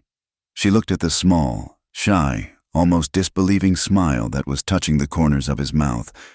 She smiled back, a small, tired, deeply peaceful smile. The storm was over. The stove hissed. The fire crackled. The world, for now, was at bay. They stayed that way for a long time, until the pale sunlight began to fade from the snow, and the kitchen grew dim. "Rowan," he said, his voice a low rumble, vibrating through her. "Yes. When the roads are clear, the hearing in town, it will still happen. Judge Trenholm will not forget." "I know," she said, her voice small. "When we go," he said, shifting so he could look at her. "I do not want to go as a rancher and his schoolteacher." She lifted her head, meeting his gaze. His gray eyes were clear and serious. "I do not want this." He gestured to the kitchen, to them, to the shared blanket. "To be a secret. Not like that poster, not like Susanna's whispers. I am tired of shadows." Rowan's heart felt as if it might burst. He was offering her the one thing she had lost: public honor. "We will tell them," he said, his voice firm, a vow. "Tomorrow morning, we tell the whole ranch, all of them. This is not a secret to be hidden. Rowan, this is a joy." She leaned in, and this time she kissed him. It was a soft, sure kiss of agreement. "A joy," she repeated against his lips. "Now, come, we should check that stew, before we burn the first meal we have ever truly made together." The storm had shut down the world for 4 days. When the roads were finally cleared, Redwater Bluff was a landscape of mud, slush, and broken branches. The courthouse, its roof partially collapsed under the weight of the snow, was unusable. Judge Amos Trenholm, a pragmatic man who understood that frontier justice could not wait for carpenters, moved the hearing.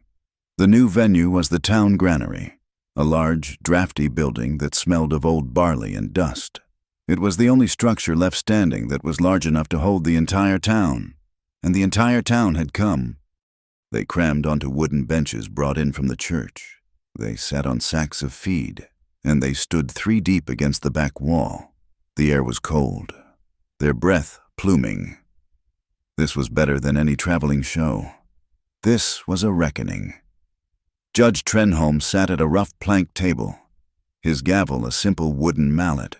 "This hearing is convened," he announced, his voice booming in the cavernous space, "regarding the petition by the Pike Mercantile for priority water rights to the Bitter Elm Creek." Everett Pike, his father, and their lawyer, a slick man named Slocum brought in from Cheyenne, sat at a table to the right. Everett looked confident, his color restored. He had weathered the storm in his comfortable town home. In the front row, Susanna Vale watched, serene and elegant. She wore a deep blue wool dress and a fashionable hat trimmed with silver fox fur. She was an image of untouchable wealth. "The Pike Mercantile, Mr. Slocum began, his voice smooth and practiced, "represents progress. We are not just petitioning for water. We are petitioning for the future of Redwater Bluff, a grist mill, jobs, commercial necessity." He unrolled a large, professional diagram of the proposed mill. "As for the water itself," Slocum continued, gesturing dismissively, "the Bitter Elm is an unreliable, seasonal stream, prone to drying up. It is, frankly, underutilized by the property downstream. Our petition simply asks for a 60% allocation of this." He paused, searching for the word. "This wasted resource, for the good of the entire community." Everett smirked, adjusting his cuffs. "The court," Judge Trenholm said, his eyes flat, "recognizes the opposition. Mr. Whitlock, Miss Delaney." Calder and Rowan rose. They had no lawyer. They walked to the table on the left. Calder carried nothing. Rowan carried a leather-bound ledger, a folded piece of paper, and a rolled-up drawing. The contrast was stark, the Pike's professional diagrams versus Rowan's simple, handmade items. Rowan placed her things on the table. She looked at the judge, her voice clear and steady, cutting through the murmuring crowd. Your Honor, Mr. Slocum claims the creek is unreliable and wasted. I have proof that it is neither. She laid open the ledger. This is the Comet Ridge water log. For the past 32 days, I have taken measurements of the creek's depth at the same two locations, at sunrise and sunset. The entries are dated and timed. She unfurled her drawing. It was not a professional draft, but it was meticulously clear. This is a map I drew of the creek bed from the high pastures, past the Pike property, to our own. It shows the flow, the gradient, and the cattle crossings. She unfolded the last paper. And this is a rain calendar for the same period. You will note, the creek rises after a storm and lowers in dry spells. It is perfectly reliable. It responds to the weather, as any healthy creek should. Slocum stood. Objection. Your Honor, this is amateur nonsense, a school teacher's scribbles. What does this prove? Rowan met his gaze, her eyes cold. It proves this. Mr. Slocum, I draw your attention to the entries for October 10th, 11th, and 12th. You will see the water level at Comet Ridge dropped by nearly 30%. But if you check the rain calendar, you will see there was no drought. It had, in fact, rained 2 days prior. She turned to the judge. This was 3 days before Mr. Pike filed his petition claiming the creek was drying up. He did not observe the creek was dry. Your Honor, he made it dry. The log proves his petition is based on a deliberate fraud. A gasp went through the granary. Everett's face went white. This is an outrageous accusation, Slocum shouted. Is it? Judge Trenholm said, his voice quiet. He looked at Marshal Jules Talbot, who was standing by the door. Marshal, you had matters you wished to present to this hearing. Talbot walked forward. He was holding the yellowed telegraph flimsy Nettie Crow had provided. Your Honor, Talbot said, in the course of investigating a separate complaint, we acquired this. It is a telegraph flimsy, an operator's copy of a message sent by Mr. Everett Pike to an associate in Cheyenne. He read it aloud, his voice flat. Situation unresolved. She remains. Push her to the border. Use any means. Keep the water secure for me. Pike! The room exploded. Everett jumped to his feet. That is a forgery. A lie, I never wrote that. The operator on duty, Tom Clark, swears he transmitted it. Talbot said, holding up the flimsy, and the mercantile postmark is faint, but it is unmistakable. It seems to link Miss Delaney's situation directly to securing the water. This is character assassination, Slocum roared. We have testimony regarding the water itself. Talbot said, unfazed. The court calls Mr. Hiram Bell. Hiram walked to the front, his hat crushed in his massive hands. He was terrified, but his eyes were set. Mr. Bell. The judge said, you have information about this alleged tampering. Yes, sir, Your Honor, Hiram said, his voice a low rumble. The night of October 10th, I was hunting a cougar that had been troubling the calves. I was upstream, on the ridge overlooking the pipeline. I saw me, 2 men, by lantern light. Who did you see? I recognized me, hired freight hands from the pike yard. They was building a dam, sod and rock, diverting the main flow of the Bitter Elm into the South Arroyo, where it just dries up. They were stealing the water. Objection, Slocum cried. He was in the dark. He was on a ridge. He cannot possibly be a reliable witness. I am, Hiram said, his voice suddenly sharp. He looked at the judge. I'm reliable, because I went back the next morning at first light. They'd used the old sluice gate up there to help. The one Your Honor ordered closed 5 years ago. They needed to hammer the valve shut to block the flow. They was in a hurry. They left marks, fresh hammer marks, deep, on the old iron. Talbot stepped forward. I sent a deputy up this morning. Judge, the diversion dam is there, and the hammer marks on the sluice valve are just as Mr. Bell described. The room was dead silent. Everett Pike sank into his chair, his face the color of ash. Judge Trenholm looked at the pike table. He looked at Rowan's ledger. He looked at the telegram.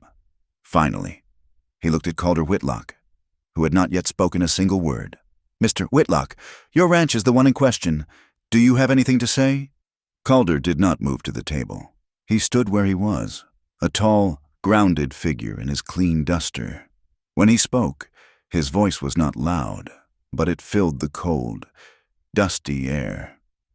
"Your Honor," he said, "Mr. Slocum speaks of progress. He talks about 1 mil. I am here to talk about survival." He gestured, not at his own table, but at the crowd. "If the bitter elm is choked by 60%, Comet Ridge is finished. That is a fact. But it is not the only fact.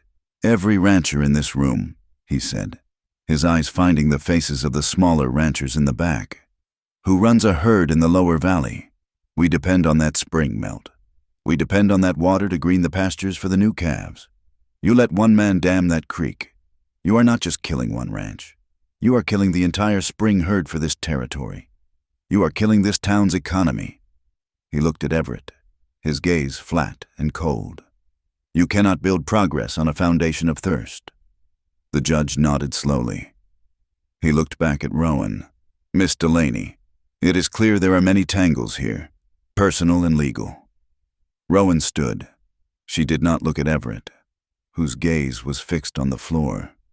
She did not look at Susanna, whose face was a mask of perfect, icy calm. She looked only at Judge Trenholm. "Your Honor, what happened between me and Mr. Pike is known to everyone. I was left at the altar. I was humiliated. I was slandered in the town square. But that is not why I am here." Her voice gained strength. "I am here because the Territorial Water Act of 1878 is very clear. Water is a public trust. It cannot be hoarded by a single entity for commercial necessity at the expense of established, decades-long community use." She took a breath. "I was a jilted bride. Yes, that is a personal matter. But the water belongs to the community. That is the law." Judge Trenholm looked at the faces in the crowd.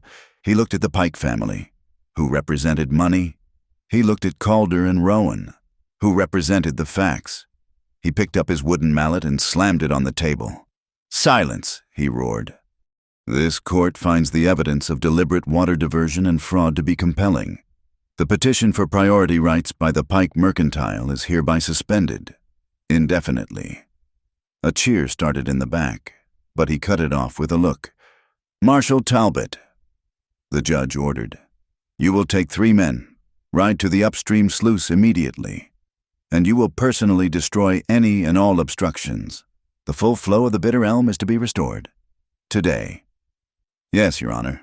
Furthermore," the judge said, "this court is ordering a full, independent 60-day audit of the creek's flow to be conducted by the Territorial Land Office. We will have real numbers. This hearing is adjourned." The granary erupted. Men were shouting, clapping Hiram on the back. Everett Pike sat frozen, staring. His father was in a purple-faced rage, whispering furiously to his lawyer. Susanna Vale stood up. She did not look at Everett. She did not look at anyone. Her face was perfectly composed, but she pulled the ribbons of her gloves so tight, the leather creaked. She turned, her back rigid, and walked out of the granary alone. Calder put a hand on Rowan's back. "Let's go." They walked out of the granary into the cold, bright afternoon. The crowd spilled out behind them, buzzing, the whispers finally changing direction, the tide of public opinion turning. As they passed the Copper Lantern Saloon, a man stumbled out, one of the same layabouts who had laughed on her wedding day. He saw her and sneered. "Well, look at that. The jilted bride thinks she's a lawyer now." The crowd quieted. The old insult, the one that had defined her, hung in the air, a final, poisoned dart. Rowan stopped, her back stiffening. Calder stopped beside her. He looked at the man. He looked at the watching crowd. Then, slowly, deliberately, he turned to Rowan. In the full, bright sunlight, in front of the entire town of Redwater Bluff, Calder Whitlock reached down. He took her bare, chapped, calloused hand in his. He did not pat it. He did not hold it loosely. He laced his fingers through hers, his grip firm, possessive, and absolute. The saloon man's sneer vanished. The crowd went utterly, profoundly silent. It was not a proposal, it was a proclamation. He had taken her side, taken her hand, and claimed her as his. He had given her his protection. He had given her his name, without a single word. He gave her hand a slight tug. He did not look back. Together, their hands locked, they walked down the center of the street, leaving the whispers and the laughter behind them for good. The victory in the granary was not an ending. It was a reprieve. The town was alive with the news. The Pike name finally tarnished. But Rowan knew it was not over. The legal victory was public. But the personal wound was still open. She had asked Calder to wait in town. There was one last thing she had to do, and she had to do it alone. Late that night, long after the moon had risen over the muddy, snow-scarred streets, Rowan found herself walking. Her feet, acting on a will of their own, carried her to the one place she had avoided for weeks, the church. She did not go inside. She stood in the deep shadow behind the bell tower, where the cold, wet air smelled of pine and damp earth. This was where her old life had ended. This was where the mud had first stained her dress. She stood, letting the silence of the place settle her, needing to close the circle. A sound broke the quiet. A stumbling footstep on the gravel path. A muttered curse. Then the smell reached her, sharp and sour. Cheap whiskey and the rank, acidic odor of self-pity. Rowan Everett Pike stepped from behind the church. His fine wool coat was unbuttoned, his hair uncombed. He was drunk, but it was the desperate, focused drunkenness of a man who had lost everything and was now clinging to a fantasy. "I knew you'd be here," he slurred, stepping toward her, trying for a smile that became a grimace. This was our place." "It was never our place, Everett. It was a stage, and you walked off it." He winced, the truth of her words cutting through the alcoholic haze. "Rowan, listen to me. Today was a misunderstanding. Slocum, my father, they pushed too hard. It was business. It was not me." He reached for her arm. Rowan stepped back, putting the cold stone of the church wall at her back. "It was all you," she said, her voice quiet, but carrying in the cold night. He saw the opening. He thought this was a negotiation. "We can fix this," he said, his voice dropping to what he imagined was a confidential, intimate tone. "I mean it. Come back to me. We can still be married. I will withdraw the petition tomorrow. I will tell the judge it was a mistake. I will give you the water. I will give you anything. Just tell them all it was a mistake." He was offering her the water. He was trying to barter with the very thing he had been proven to have stolen. The sheer, naked arrogance of it, even in his defeat, was breathtaking. Rowan stood tall, her spine rigid against the stone. She looked at the man she had once thought she would spend her life with. She saw him clearly now, a weak, hollow man, dressed in a rich man's clothes. "You are a fool, Everett," she said, her voice devoid of heat. A simple statement of fact. "You think you can withdraw a criminal investigation? You think you can give me what is not yours? You still do not understand what happened today." "I am trying to save you," he shouted, his voice cracking. "You did not leave me at the altar because you were not ready," she said, her voice slicing through his. "That was your first lie. You stood there, in front of God and this town, and you lied. You humiliated me because you thought I was worthless. But that was not the real reason." "What are you talking about?" he asked, his eyes shifting, the first flicker of true guilt appearing. "You left me," Rowan said, stepping away from the wall, "because Susanna Vale promised you the capital for your grist mill, her family's money, in exchange for her family's name. It was a better deal." Everett flinched as if she had struck him. That is a lie, Susanna. It does not matter what is true, Miss Delaney." The voice came from the darkness by the church doors. It was cold, sharp, and perfectly steady. Susanna Vale emerged, a vision in dark velvet, her face pale and beautiful in the moonlight. She was not drunk. She was controlled, icy, and furious. "It only matters," Susanna continued, walking toward them. "What people believe, honor is an impression. Everett, a thing to be managed. and you have managed yours very, very badly." "Susanna," Everett pleaded, taking a step toward her. Tell her it is not true." Susanna looked at him with an expression of pure contempt. "He is right about one thing. Miss Delaney, you are a fool if you think truth matters in this world." "An impression," Rowan said, turning to face her new opponent. "Cracks under pressure. It fades. Truth is the bedrock. It takes time to find, but it stands forever." "A lovely sentiment," Susanna sneered. "Have it stitched on a pillow? In the real world, the bedrock is gold, and my family has it. You have nothing? You have your logbook, and you have your widower."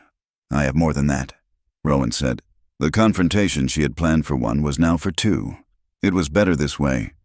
"You are both so skilled at building impressions. I thought you should see the truth, just once."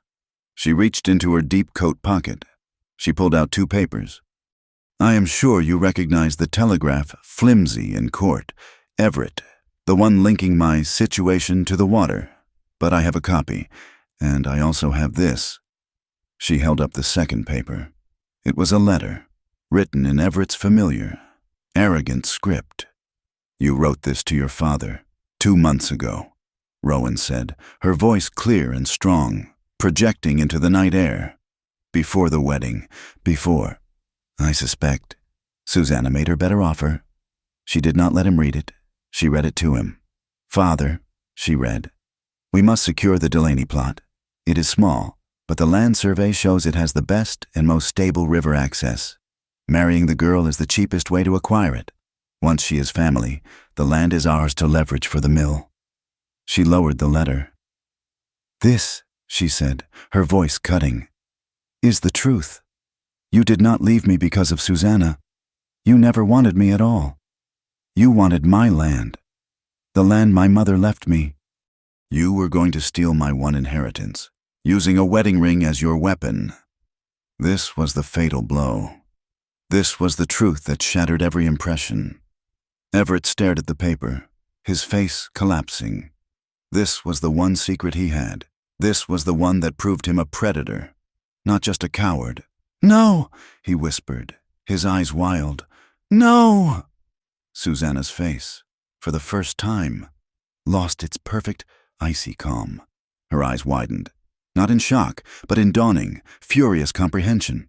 She had allied herself with a fool, a man who had not only failed, but who had been outmaneuvered from the very beginning, a man who had been caught. "Give me that!" Everett shrieked. He lunged, his desperation making him violent. He was not just grabbing for the paper. His hand was raised to strike her, to silence her. He never made it. A hand shot out of the darkness and caught Everett's wrist, stopping his blow inches from Rowan's face. The sound of the grip was sharp, a sound of bone and sinew meeting an immovable object. Calder Whitlock stepped out from the shadow of the porch. His face was unreadable, cold as the night air. He had been there all along, watching, waiting. "Do not," Calder said, his voice a low, deadly rumble. "Touch her!" He did not just stop Everett. He twisted. He used Everett's own momentum, spun him around, and shoved him away with contemptuous ease. Everett, drunk and off balance, stumbled backwards and fell, sprawling, into the thick, freezing red mud at the base of the church steps. He was in the exact spot where her white dress had been stained. He lay there, gasping, covered in mud. Susanna's mask of composure shattered. It did not just crack. It exploded. The rage in her eyes was reptilian. She looked down at the pathetic, muddy figure of the man she had intended to marry. He was weak. He was a failure. He was useless. "You are useless, Everett," she hissed, her voice a venomous dart. She did not look at Rowan. She did not look at Calder. To acknowledge them would be to acknowledge their victory. She turned her back, her shoulders rigid. She walked away, her heels clicking on the stone path, never looking back, abandoning her co-conspirator to the mud and the dark, just as he had abandoned Rowan to the laughter. Everett stared at her retreating back, his mouth open. He had lost Rowan. He had lost the water hearing. And now, he had lost Susanna, her money, and her protection. He was alone, ruined, and filthy. Calder's arm was protectively in front of Rowan. He looked at the papers in her hand. "We should give these to Talbot," he said. "This is evidence of conspiracy to commit fraud." Rowan looked down at the letter. She looked at Everett, who was now weeping, a pathetic, hiccuping sound in the dark, a public humiliation. That had been his weapon. She had a better one. "No," she said. "The law has done its part. This is for the town. This is for the light." The next morning, the new edition of the Redwater Bluff Chronicle hit the street. Nettie Crow had worked all night. The headline was 4 words, stark and black: the price of a wedding. She did not print opinion. She did not print rumor. She printed the documents. She printed the text of the Cheyenne telegram. She printed, in its entirety, Everett's letter to his father, the one that detailed the cold-blooded plan to steal Rowan's land through a sham marriage. The story was no longer about a jilted bride and a water dispute. It was about a town-wide conspiracy, orchestrated by the Pike family, to defraud a woman of her property and a territory of its resources. The effect was instantaneous and catastrophic. The freight company in Cheyenne, the one that handled all the Pike mercantile deliveries, immediately suspended their contract, citing the unreliable nature of their partner. The bank, run by Susanna's father, called in the Pike family's substantial loans, a move clearly designed to sever all ties. Smaller merchants, who had lived in fear of Pike's credit line, refused to sell to him. The Pike empire, built on an impression of power, crumbled in a single day. Late that afternoon, a broken Everett Pike walked into Marshal Talbot's office. I am here to formally withdraw my petition for the water rights," he stammered. Talbot did not even look up from his desk. "You cannot withdraw a petition that is suspended, Mr. Pike, and you cannot stop an investigation that is now criminal. The territorial prosecutor will be here in a week. I suggest you find a new lawyer, a cheap one." The legal net was closed. Rowan was not in town to see it. She was at Comet Ridge, sitting on the bank of the Bitter Elm Creek. Marshal Talbot had done his job well. The illegal dam was gone. The water, full and clean and cold, rushed past, churning with the snowmelt. It was high, fast, and loud. She dipped her hand into the current, the icy shock making her feel alive. She could hear, in her memory, the sound that had haunted her sleep, the high, braying laughter of the saloon boys, echoing off the church walls. But here, by the water, the laughter was small. The sound of the rushing creek, the sound of her future, was louder. It was a roar. It drowned out the ghosts. Row added. She watched the water flow past, carrying bits of foam on its surface. The laughter, she thought, was just like that. A cold, empty froth, dissolving as it raced away. Spring did not arrive gently. It came like a verdict, a sudden and total thaw that turned the territory into a world of rushing water. The 4 days of the blizzard were followed by 2 weeks of mud. And then, overnight, the land burst into a defiant, violent green. The Bitter Elm, which Rowan had last seen as a choked, icy channel, was now a loud, clear, galloping river. High on its banks with snowmelt, the willows turned from gray to yellow-green. The world was alive again. At Comet Ridge, the sound of hammers had replaced the shriek of the wind. The hole in the barn roof was mended. The families who had lived in the canvas tents were moved into a new, sturdy, sod-and-timber longhouse that Calder and Hiram had built, and, on the rise, overlooking the creek, a new building stood. It was small, made of fresh-cut pine that smelled sharp and clean in the air. It had 2 large glass windows, a luxury that must have cost Calder dearly. The day the building was finished, Calder announced a celebration. He called it the hay lighting. "It is an old custom," he explained to Rowan. As they stood on the porch of the main house, "We burn the last of the old, winter-rotted hay, the fodder that got us through the storm. It is a cleansing. It makes way for the new grass." But Rowan knew it was more than that. It was a celebration of survival, and it was a thank you to the land and to the water that had returned. They did not just invite the ranch, they invited the valley. On the last day of May, the flats of Comet Ridge, once so empty and windswept, looked like a fairground. Wagons were parked by the creek, smaller ranchers. Men and women who had watched the granary hearing with their hearts in their throats came with their families. They brought food to share. The cookhouse, which Rowan now helped to run with a new sense of order, was turning out dozens of apple pies. The air smelled of baking and of the huge pile of old hay, stacked in the center of the pasture, waiting for the night. Hiram Bell, his smithy work done, sat on a wagon tailgate, playing a lively tune on his harmonica. Children were everywhere, racing and shouting. Rowan, in a clean dress of blue calico, stood on the small wooden platform Calder had built in front of the new schoolhouse. She was, for the first time in her life, perfectly, completely happy. The ghosts of the church were gone, burned away. "All right, settle down," she called, her voice clear and carrying. "The championship round of the Comet Ridge Spelling Bee is about to begin." A dozen children, including the shy Annie from the ranch, stood in a nervous, excited line. "Annie," Rowan smiled, "your word is pasture." Annie, who had barely spoken a word all winter, took a deep breath, twisted her hands in her skirt, and spelled it perfectly. The crowd of ranchers and their wives cheered. This was more than a game. It was a sign of life returning. The sound was a wave of crisp, joyful laughter, a sound Rowan drank in like fresh water.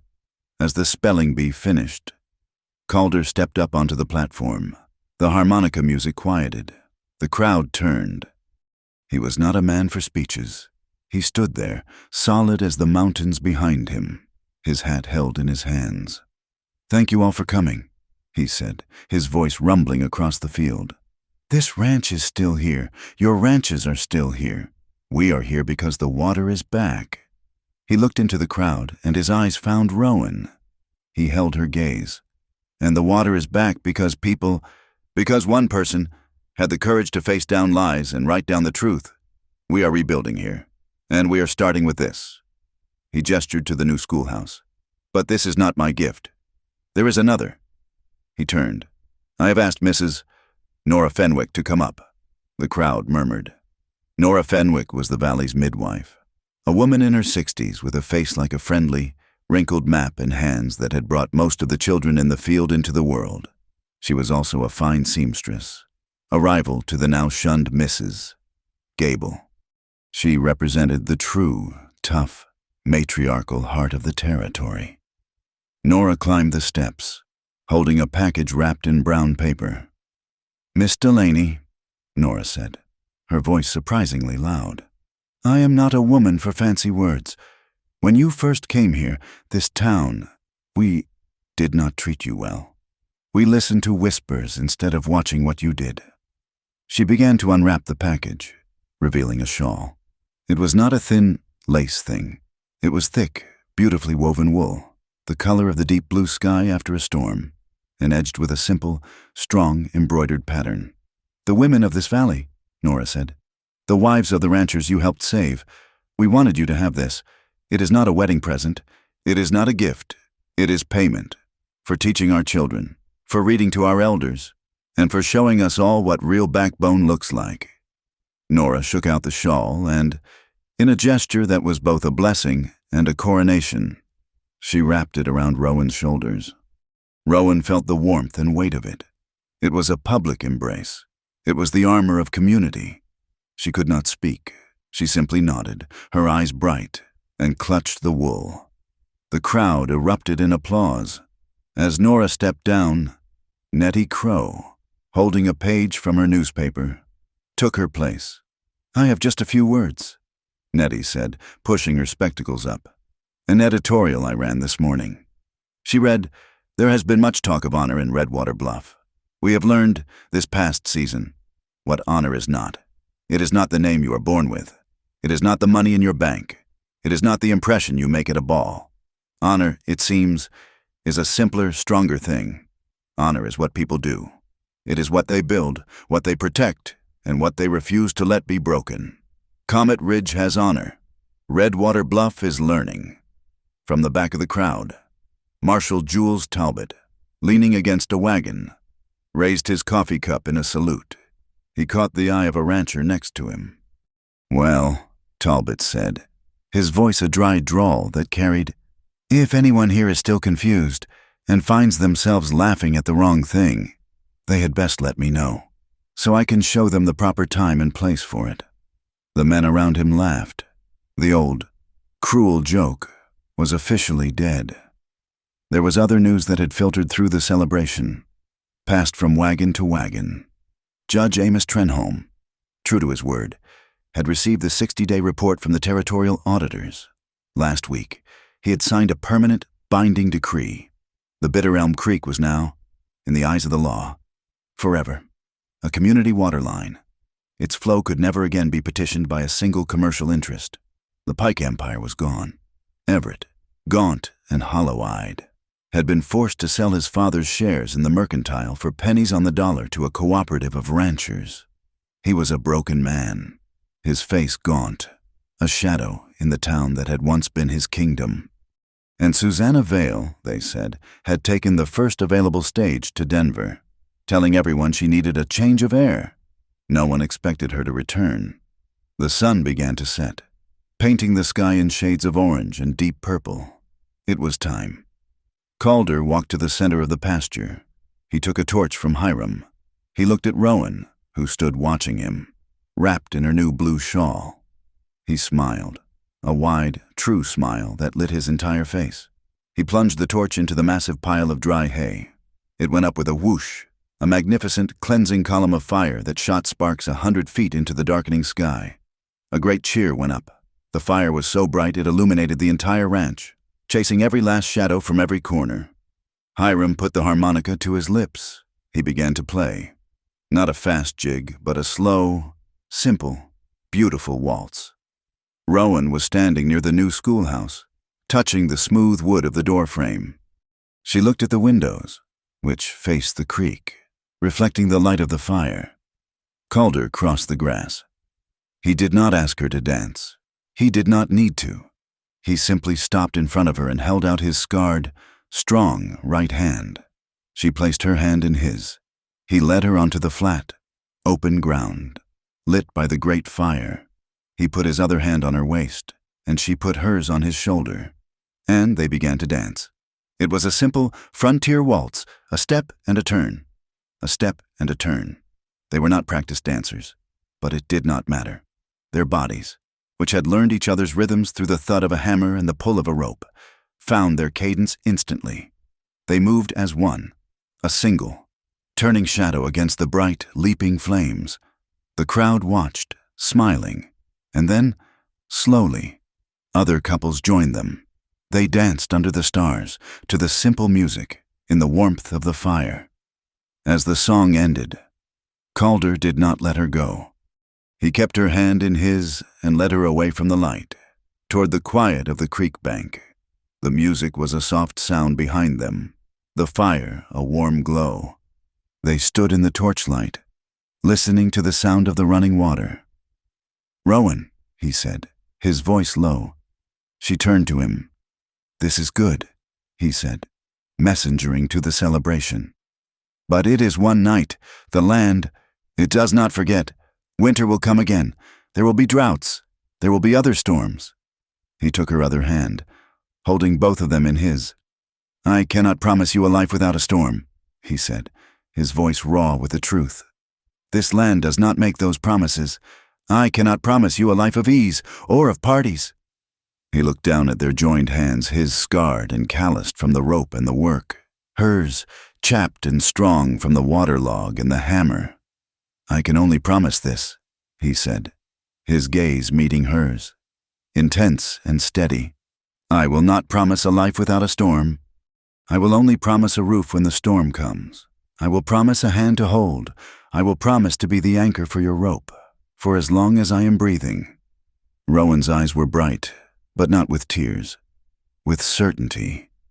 She thought of the cold, empty church, the loneliness, the humiliation, and she looked at this man, solid as the mountains, his heart as steady and true as the creek beside them. She raised one hand and touched the white, puckered scar on his wrist, the one the rope had left. "Calder," she smiled. A slow, sure smile. "That is more than enough. That is everything." The summer dawn broke over Comet Ridge, and the mist was a thin, reverent veil over the bitter elm, rising like breath from the fast, clear water.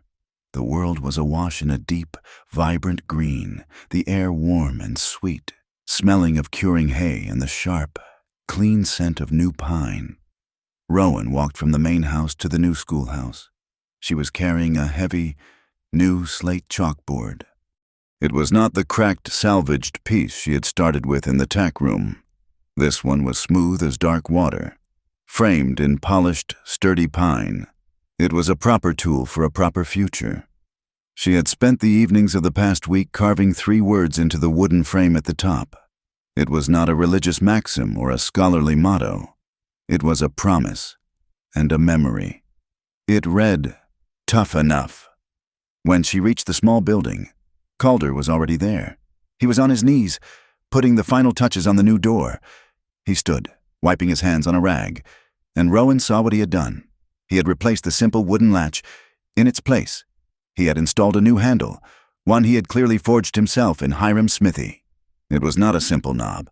It was black, hammered iron, heavy and strong, wrought into the shape of a streaking star, its long tail tapering into the wood. It was a comet, the symbol of the ranch, the symbol of the path they had chosen together. He stepped back, admiring the work. "It is solid," he said. Rowan reached out and touched the iron. It was cool from the night, but smooth and strong beneath her fingers. "It is beautiful. Calder." "It is a handle," he replied, but his eyes were smiling. "It is meant to be held, meant to be opened." They did not have to call anyone. The entire ranch was already gathering. They came from the bunkhouse, from the main house, and from the new sturdy sodden timber longhouse that had replaced the tattered tents. Hiram came, wiping his hands, his face split in a wide grin. The children ran ahead, their bare feet, now clean, thumping on the soft earth. From town, Nettie Crow had ridden up in her buggy, and Marshall Talbot stood at the back of the crowd, his arms crossed, a look of quiet satisfaction on his face. It was not a wedding. There was no white dress, stained with mud. Rowan wore her clean, practical calico dress, the blue one, with the thick wool shawl Nora Fenwick had given her draped over her shoulders. There was no nervous priest, no pews filled with whispering guests. Calder wore his clean work shirt, his sleeves rolled to his elbows, showing the strong, scarred forearms that had rebuilt his ranch. They stood together on the small porch of the new schoolhouse, facing not an altar, but their community, their family. Calder was not a man of speeches. He looked out at the faces of his hands, at the women and children. He did not clear his throat.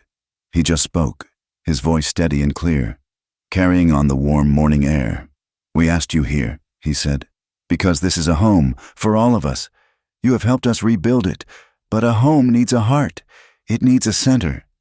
He turned and looked at Rowan, his gaze so full of love and quiet pride that she felt her own heart steady. He reached out and took her hand. "Rowan and I," he said, his voice dropping just slightly, becoming more personal. "We are each other's home. We are each other's center. We just wanted to say that, here, in the sunlight, with all of you." A murmur of soft approval went through the crowd. Then it was Rowan's turn. She stepped forward, her hand still held fast in his. She was holding a small cloth bag. "This school," she said, her voice clear and carrying, "is for all of you. It is a place to start, a place to build, and I wanted every student to start with something of their own." She called the children up, one, by name, even the shy Annie, who now walked with her head high, from the bag. Rowan gave each of them a small, smooth disc of polished wood, a hole drilled in the top, a leather thong threaded through. On each tag, she had carefully, lovingly carved the first letter of their name. A for Annie, B for Ben. It was a simple, small token. But to these children, who had owned nothing, it was an anchor. It was a mark of their own identity, a sign that they mattered, that they had a place, It was, Rowan thought, the very thing she had never been given. It was a promise that their names would be spoken with respect, not laughter.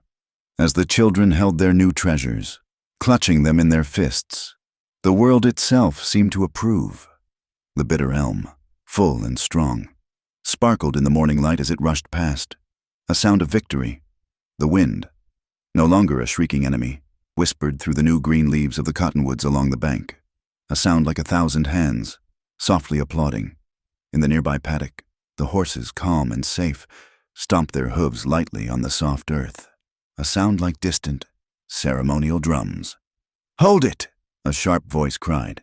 "Right there, you two do not move." Nettie Crow bustled forward, dragging her heavy, box-like camera and tripod. She fumbled with the cloth and the plates, her face a mask of frantic concentration. "Right there, by the door, by that new handle. Perfect." Calder, amused, put his arm around Rowan's waist, pulling her close against his side. Rowan leaned into his strength, her hand resting on his chest, her new blue shawl bright against his dark shirt. "No, no, do not look at me," Nettie commanded, her head disappearing under the black cloth. "Look out, over the creek, toward the future. Yes, just like that. Hold, now." A cloud of bright, acrid magnesium smoke erupted with a flash, and the moment was captured forever.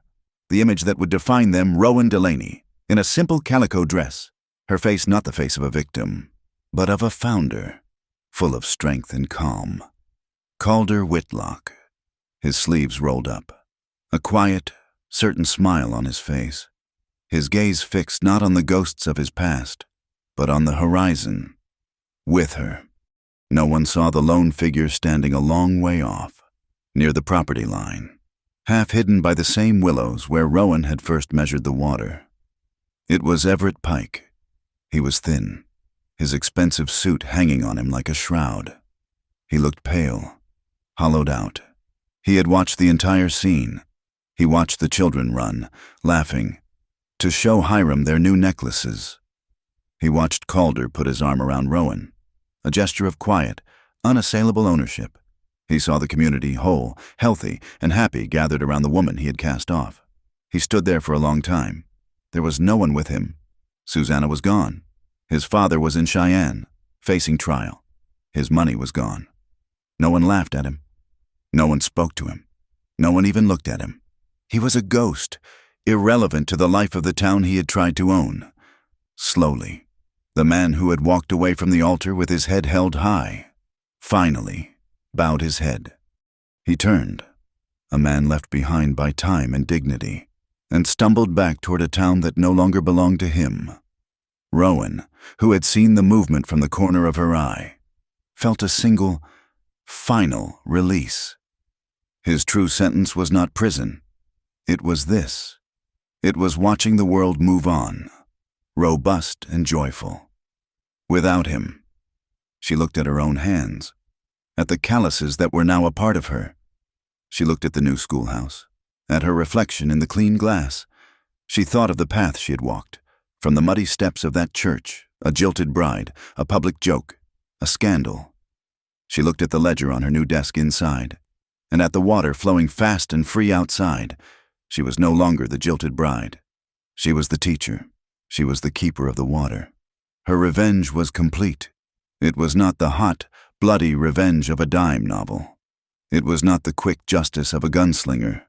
It was the slow, cold, permanent revenge of the frontier. She had not used a weapon. She had used the law. She had not used threats. She had used labor. She had not used hatred. She had, against all odds, built a life and found love. The crowd began to disperse, moving toward the cookhouse, where Hiram was promising a breakfast of ham and hot biscuits. Calder did not move. He stayed with her on the porch, his arm still around her waist. He did not kiss her. He simply stood beside her, his hand moving to rest flat on the small of her back. It was not a gesture of passion. It was a gesture of peace, of absolute, quiet certainty. It was the gesture of a husband. They had shared the desperate, clinging hugs in the blizzard's cold. They had shared the warm, breathless, life-affirming kisses in the kitchen. Now, they were settling into the daily, steady work of love. It was calm, it was strong, it was real. Faintly from the valley, the sound came, carried on the warm summer air. Clang, clang, clang, the church bell. Rowan heard it and smiled. It was no longer a toll, counting down the seconds of her shame. It was simply the sound of a new day, calling the town to its work, calling this new, beautiful life forward. The morning sun, rising higher in the sky, cleared the roof of the barn. A beam of light struck the new iron on the door of the schoolhouse. The forged comet handle caught the sun, and it gled. A single, sharp flash of brilliant light, like a promise, like a new sworn oath, stronger than any rumor, that no one in this valley would ever laugh at another's pain again. Thank you so much for listening to this story. We would love to know where you are tuning in from, so please leave a comment below to connect and share your thoughts. Be sure to subscribe to Wild West Stories 1850 like this video, and give us extra support by hitting that hype button to help this story be heard by more people.